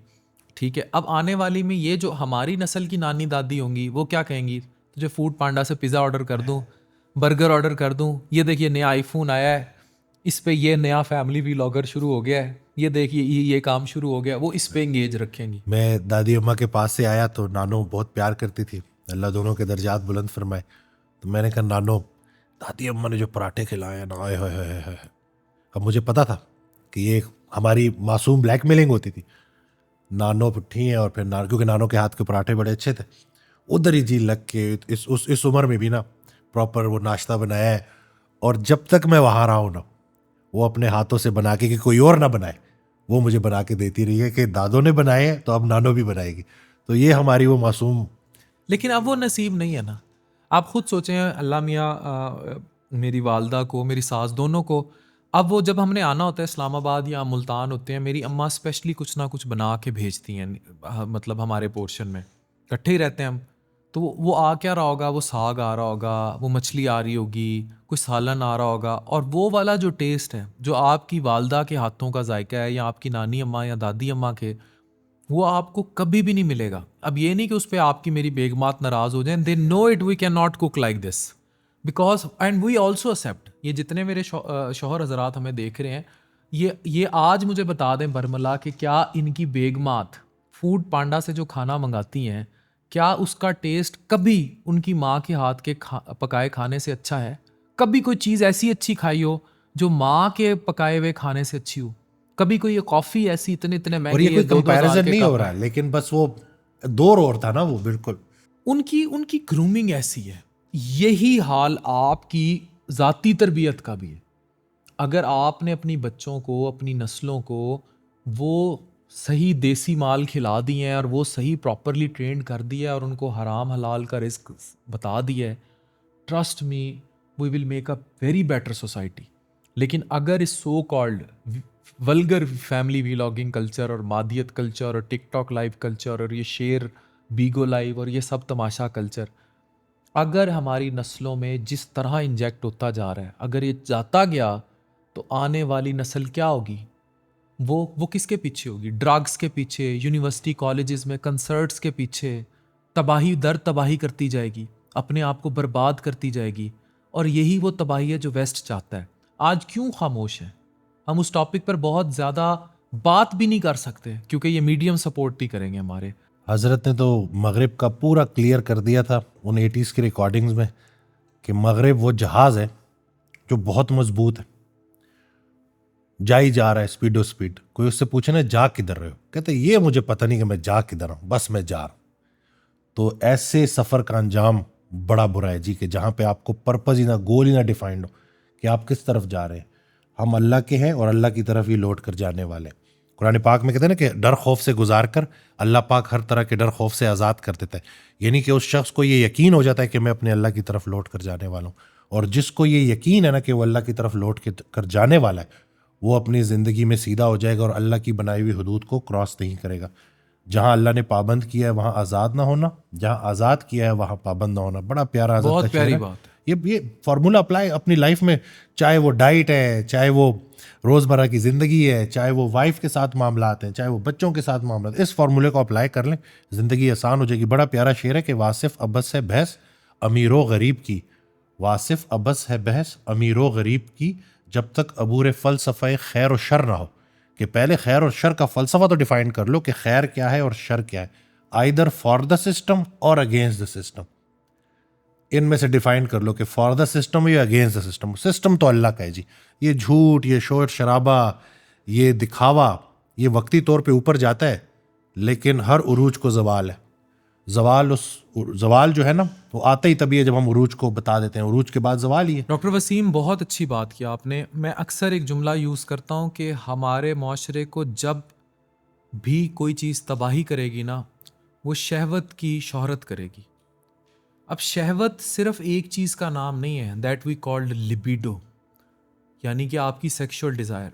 शहवत है हर उस चीज़ की डिज़ायर जिसका लिंक जिस्म के साथ है, मादियत के साथ है। अगर आप अपनी रूह को नहीं भर रहे ना, तो you will stand nowhere. और रूह को भरेगा वस्फ, आपका सूफी होना।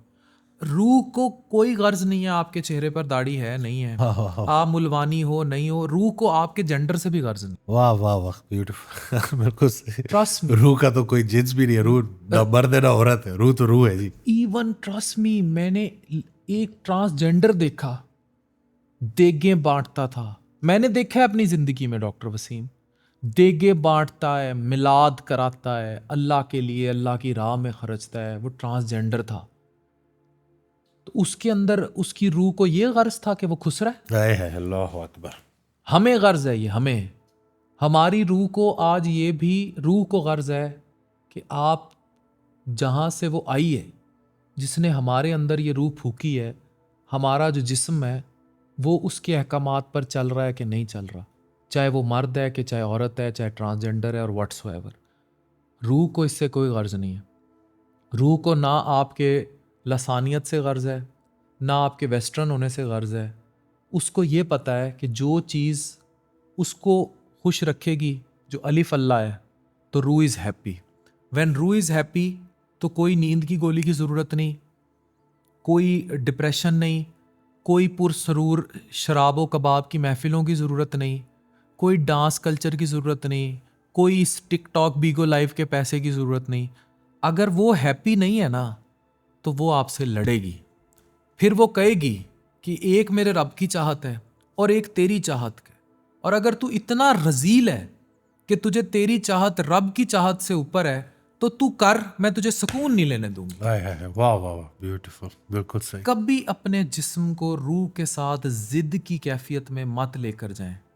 और जिद बड़ी क्लियर है, अल्लाह के जो हुक्म है उनकी नाफरमानी, तागूतियत, इट्स वेरी क्लियर।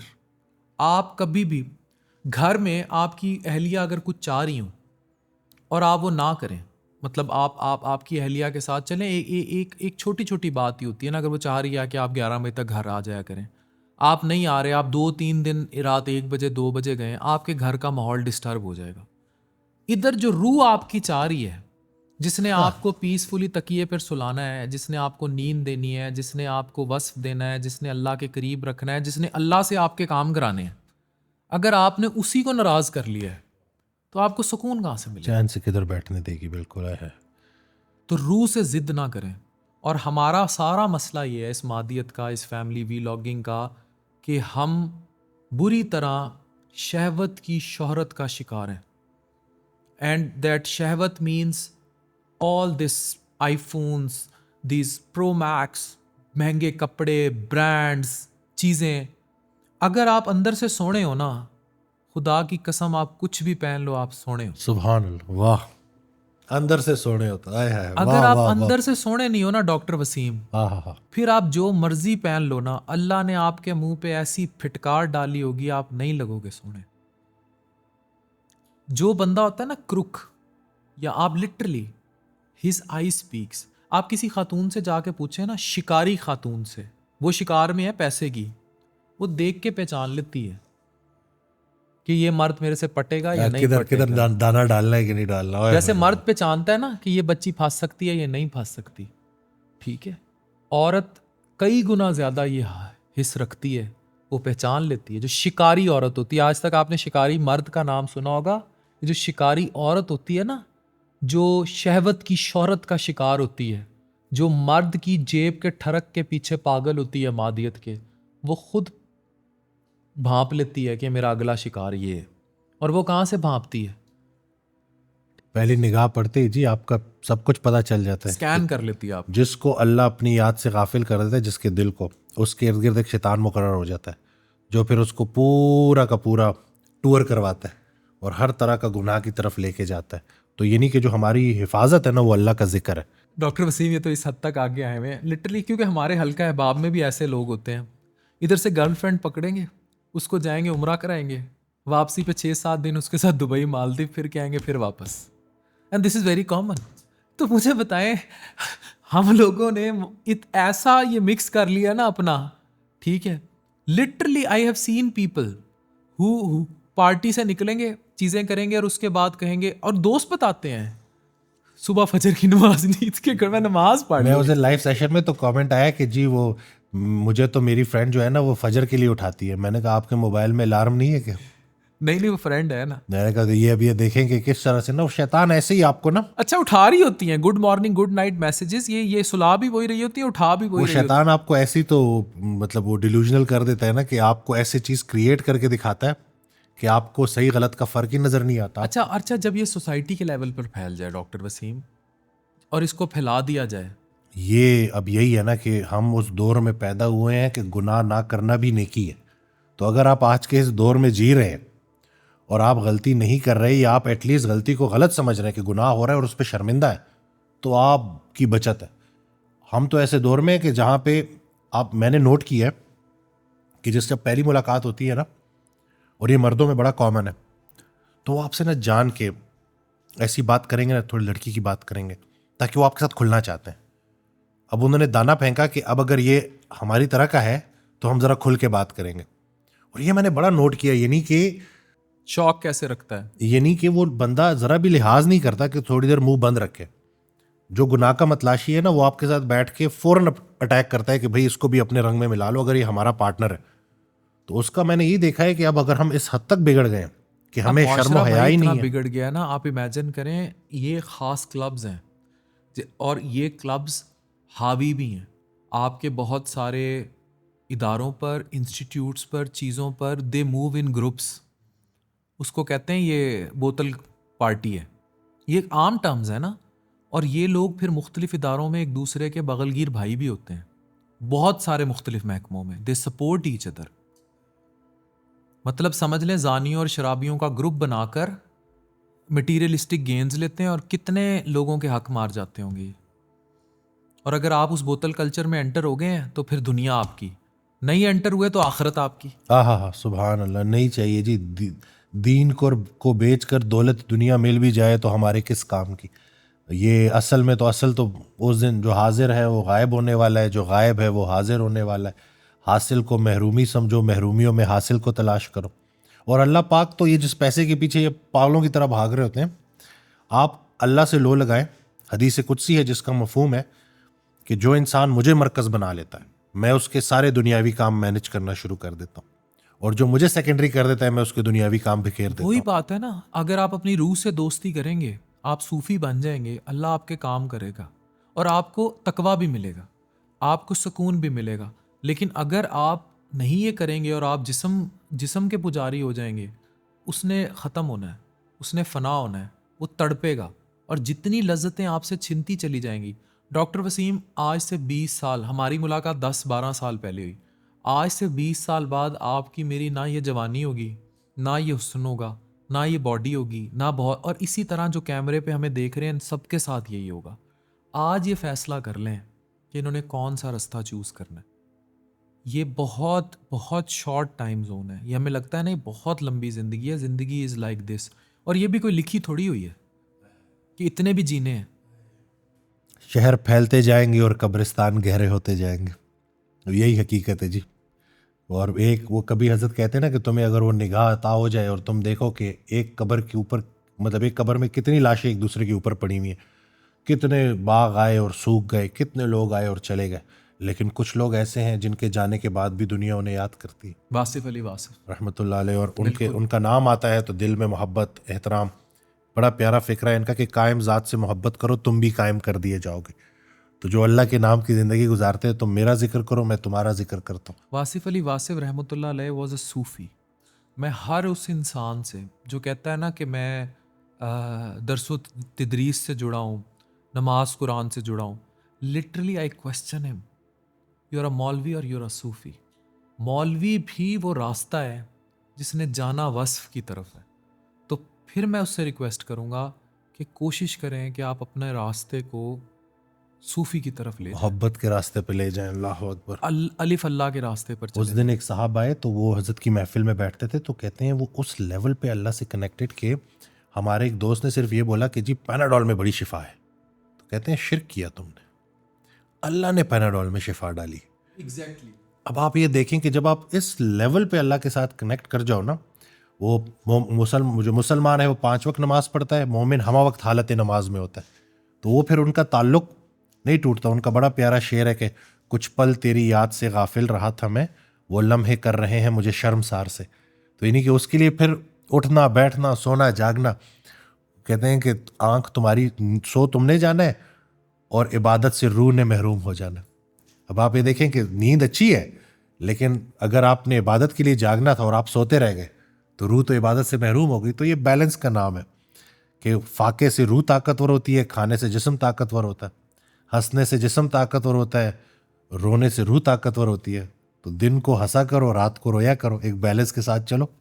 तो ये बड़ा ना वो हज़रत के जो इनकी खूबसूरत बात ये थी कि ये इतनी बड़ी बात मुख्तसर करके बता देते थे रसूल अल्लाह सल्लल्लाहु अलैहि वसल्लम के बारे में सहाबा, कि हमने उनसे ज़्यादा मुस्कुराता चेहरा नहीं देखा। लेकिन रात को वही चेहरा अल्लाह की बारगाह में हमारे लिए, उम्मत के लिए, किसी सहाबी ने उनसे पूछा कि आप अल्लाह के इतने प्यारे पैगंबर हैं, आप रात को इतना रोते क्यों हैं? मफ़हूम है उसका ना। तो रसूल अल्लाह सल्लल्लाहु अलैहि वसल्लम ने इरशाद फरमाया कि जो अल्लाह ने मुझे अपनी मोहब्बत अता की है, क्या मैं उसका शुक्र भी ना अदा करूँ? तो इन्हीं कि वो फिर जब आपका अल्लाह से ताल्लुक़ होता है उसमें हंसना रोना, दिन को हंसेंगे ताकि जो इंसान आपको देखे ना तो अपनी परेशानी भूल जाए, रात को अपने आंसुओं को लोगों से छुपाना है और निसफ शब्द ये आंसू बहाने, क्योंकि अल्लाह इतनी करीम ज़ात है कि वो रोता हुआ आपको देख नहीं सकते, वो फिर ज़िंदगी संवार कितनी देता। बड़ी बात है, तो कितनी ये बड़ी बड़ा बात है। जी, तो शुक्र है अल्लाह पाक का कि हमें अल्लाह पाक ने ऐसे लोग दिए कि जो अल्हम्दुलिल्लाह आज के इस जो है नफ्सा नफसी के दौर में एक आवाज़, एक ऑडियो उनकी चलती है तो आपका ख्याल जो है वो बदल जाता है, क्योंकि हम इंसान है जी। और इनके जो साहबजादे हैं काशिफ आसिफ, वो he is doing an amazing job. वो खुद एक किताब है और मतलब वो सूफ़ी हैं, सूफ़ी इस ज़माने के वो सूफ़ी। देखिए, अच्छा देखो, अब ये लिखा तो नहीं हुआ ना डॉक्टर का बेटा डॉक्टर बनेगा, इंजीनियर का बेटा इंजीनियर बनेगा। अल्लाह ने सूफ़ी का बेटा सूफ़ी बनाया तो कोई काम लेना था। और ये देखे ना कि मैं वही जब उनको मैं देखता हूँ ना तो कि मतलब उनके पास अगर आप बैठें तो औलाद हो तो ऐसी हो ना कि फादर के अलावा जब वो मतलब वो जब भी बात करते हैं तो अपने वालिद साहब, तो यही तो सदका जारी है, उनके उनके पैगाम को आगे लेकर जा रहे हैं। यही तो सबको चाहिए, यही तो इस्लाम कहता है। हम जो है ना वो आज से 50 60 70 साल पहले किसके बैंक अकाउंट में कितने पैसे थे किसी को याद नहीं, लेकिन एक शख्स आया, हूँ चराग दाग बना हुआ, सरे शाम जलता हूँ शौक से, मेरे पास आएंगे वो कभी जिन्हें एक सहर की तलाश है। तो आज आप ये देख लें कि हम जैसे कितने लोग और कितने लोगों के साथ वारदात हो चुकी। मेरे पास एक नौजवान आता है, कहता है कि उसने ये नहीं बताया कि वो कौन सा कबीरा गुनाह था, कहते हैं मुझे मेरे अंदर एक कबीरा गुनाह की ना एक आदत थी जो जाती नहीं थी, मैं बड़ा उस पर घबराता भी था, लेकिन वो तौबा करता था फिर वो गुनाह हो जाता था। तो एक दिन जो है सोया तो ख्वाब में हज़रत वासिफ़ अली वासिफ़ रहमतुल्लाह आए, तो मैंने उनको देखा, मैंने उनका हाथ चूमा, कहते हैं वो दिन है आज का दिन है, मैंने दोबारा वो गुनाह नहीं की। तो अब ये और मामला आता है, इनको आप ठीक है कुछ लोगों का यकीन इस तरफ नहीं होता, लेकिन हमने तो चीज़ें होती देखी हैं जी। हमने एज अ डॉक्टर देखे ना, हमने बहुत बड़े ऐसे वाक़यात देखे हैं, हमने लोगों को ठीक होते देखा है। बानो कुद्सिया अक्सर कहा करती थी डॉक्टर वसीम कि हम अपनी नस्लों को, ये जो मादियत स्पेशली देख रहे हैं, हम अपनी नस्लों को ये तो पढ़ा देते हैं कि तुमने शादी करनी है, बड़े होना है, पैसा कमाना है, चीज़ें। हम ये नहीं पढ़ाते कि अगर खुदा ना खास्ता कभी एक्सीडेंट हो गया, कोई टांग टूट गई, कोई बड़ा मसला हो गया, बीवी छोड़कर चली गई, बीवी ने धोखा दे दिया या शौहर ने धोखा दे दिया या बच्चा अपाहज पैदा हो गया, तब ज़िंदगी कैसे गुजारनी है। आज आप मिडल ईस्ट में जो हो रहा है आपके सामने है, जिस तरह अटैक हो रहे हैं चीज़ें, आप उन लोगों का ईमान देखें, उनका तकवा देखें। अगर हम उस तरह का तकवा अपने बच्चों में इंजेक्ट करने के अहल हो गए कि अल्टीमेट गोल इज़ टुवर्ड्स अल्लाह और उन अहकामात पर चलना है, तो हम बहुत बड़ा सदका जारिया कायम कर देंगे।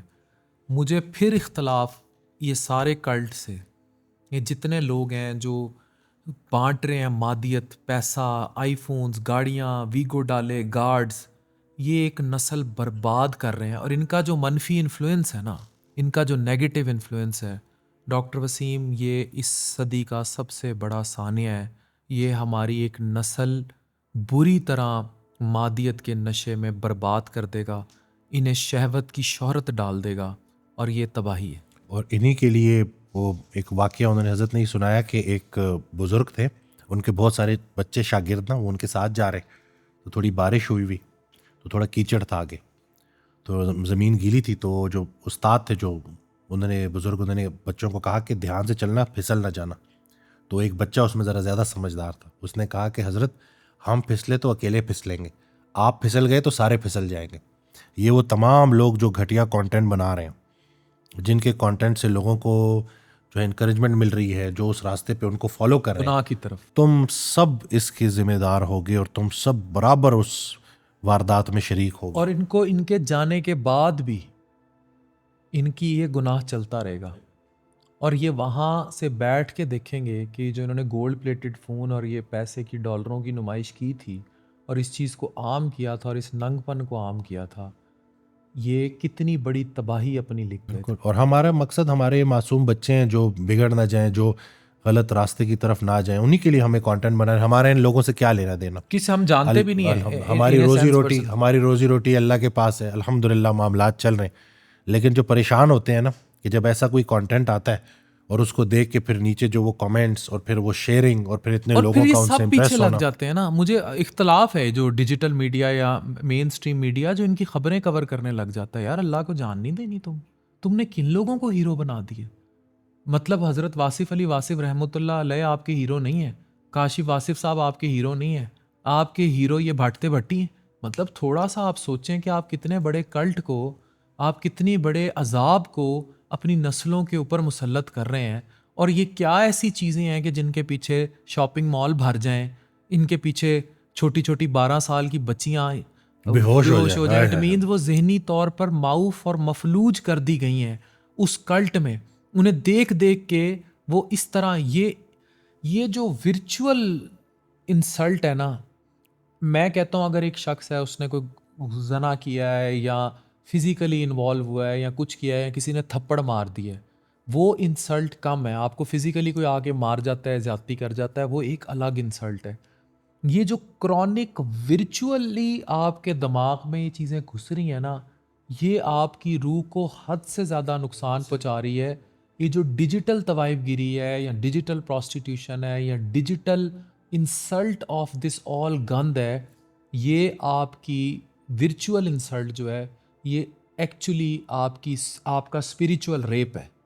इसको समझ लें। आज मैं ऑडियो सुन रहा था, उसमें उन्होंने हज़रत ने कहा कि अगर वालिदैन वीसीआर पे बच्चों के सामने बेबाक फिल्में देख रहे हैं, तो कल को वो जब बच्चे गुस्ताखी करेंगे तो फिर किससे गिला करेंगे?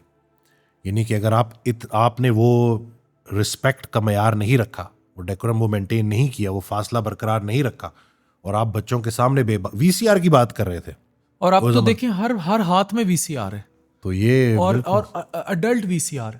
अच्छा डॉक्टर वसीम, मैंने इसके लिए ना एक इस्तेलाह इस्तेमाल की, सॉफ्ट पॉर्न की। एक चीज़ होती है पॉर्न जो कि रियल टाइम है, जो देखा जाता है वीपीएन्स और ये सब कुछ लगा के। एक होता है सॉफ्ट पॉर्न। सॉफ्ट पॉर्न ये होता है कि एक मर्द है, वो क्रॉनिकली देख रहा है फिल्टर इंस्टा लगी ख़वातीन। अब वो अपनी बीवी की बॉडी भी वैसी चाहेगा, अब वो तो वैसी नहीं हो सकती। अब वो हो सकता है सूरत की नासी सीरत की वो सूफी हो, वो करीना, सोनम बाजवा और इन सब से बहुत ऊपर हो, ठीक है, बिल्कुल जी। लेकिन वो बंदा घर में उसके हीरा और डायमंड मौजूद हो, और वो इंस्टा फिल्टर पे लगी इन खवातीन के पीछे वो इतना, ये सिर्फ बच्चों तक महदूद नहीं, इतना ज़्यादा उस सॉफ्ट पॉर्न और जहनी तौर पर मफलूज हो जाता है कि वो फिर मजबूर हो जाता है बाहर मुंह मारने पर। आपने जो ये बात बोली ना, मुझे वो बहनें जो आती हैं, जो अपने आप को शोहर के लिए इतना फिट रख रही होती हैं इस उम्मीद में कि कभी वो फिर पहले जैसे मामलात हो जाएंगे, और वो खबीस ही बोलेंगे होगी कि वो बाहर मुंह मार रहा है, और उसको अपनी वो पाक साफ नेक बीवी अट्रैक्टिव नज़र नहीं आ रही, और वो अपनी तरफ से पूरी एफर्ट कर रही है, अपनी डाइट, अपनी एक्सरसाइज, कि मैं अपने आप को इसके लिए सुपर उसने फिट नहीं रखूं। बाज आना डॉक्टर वसीम। ये कहते हैं ना इस्लाम में 4 शादियां, ये जो सॉफ्ट पॉर्न है ना, ये इनकी 200 शादियां भी हो जाए ना, इनको तो हर रात नई औरत चाहिए, ये नहीं पूरी पड़ सकती।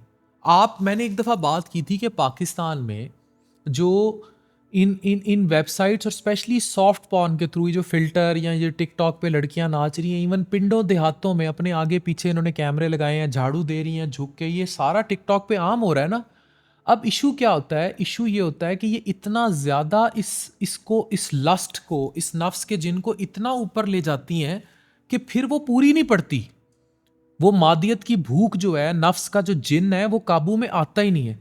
और जो जिस तरह खाने में वैरायटीज़ है ना, इस तरह सेक्स में भी बहुत वैरायटीज़ हैं, और फिर इनका लस्ट पूरा नहीं होता। पाकिस्तान में ये प्रैक्टिसेस आम है, ये थ्रीसम, ये एक बंदे का 2 बंदियों के साथ करना और हर तरह का सेक्स करना। वो एक चीज़ होती है जो कि गैर फितरी सेक्स होता है, वो इतना ज़्यादा फैल चुका है इन्हीं चीज़ों को देख देख के, इनको पूरी नहीं पड़ रही। ये literally there are websites in Pakistan, there are clubs in Pakistan जो आपको एक रात में 4-4 कट्ठी खवातीन भी फराहम करते हैं, सिर्फ इसलिए कि किसी तरीके आपका वो नफ्स का जिन काबू आ जाए। होमोसेक्सुअलिटी, उस दिन वो एक तो अरूज पे। साहब आए तो उन्होंने कहा कि जो मर्द कर रहे थे ना, तो अब इन पे ऐसी जो है वो पड़ी है कि फिटकार पड़ी है कि अब औरतें छोड़ के अब ये मर्दों को ही पड़ गए। और ये कोई सिर्फ होमोसेक्सुअल नहीं, ये बायसेक्सुअल है, लेकिन दे प्रेफर कि मर्द मिले, औरत ना मिले। मुझसे बल्कि बात हुई कॉल पे, तो वो कहते हैं कि बड़ा ये अच्छा हुआ कि मुझे याद आ गया कि कहते हैं मेरे अंदर मर्द की तरफ थोड़ी अट्रैक्शन ज़्यादा थी, और ये कहने वाले भी बड़े पढ़े लिखे शख्स थे। तो कहते हैं कि मुझे पता चला कि कराची में कम्युनिटी है पूरी, ये हर शहर में है वसीम भाई। ये तो वो उधर कहते हैं कि मुझे एक लड़का पसंद आया, फिर उसी कम्युनिटी में हमारी मर्द और मर्द की शादी हुई।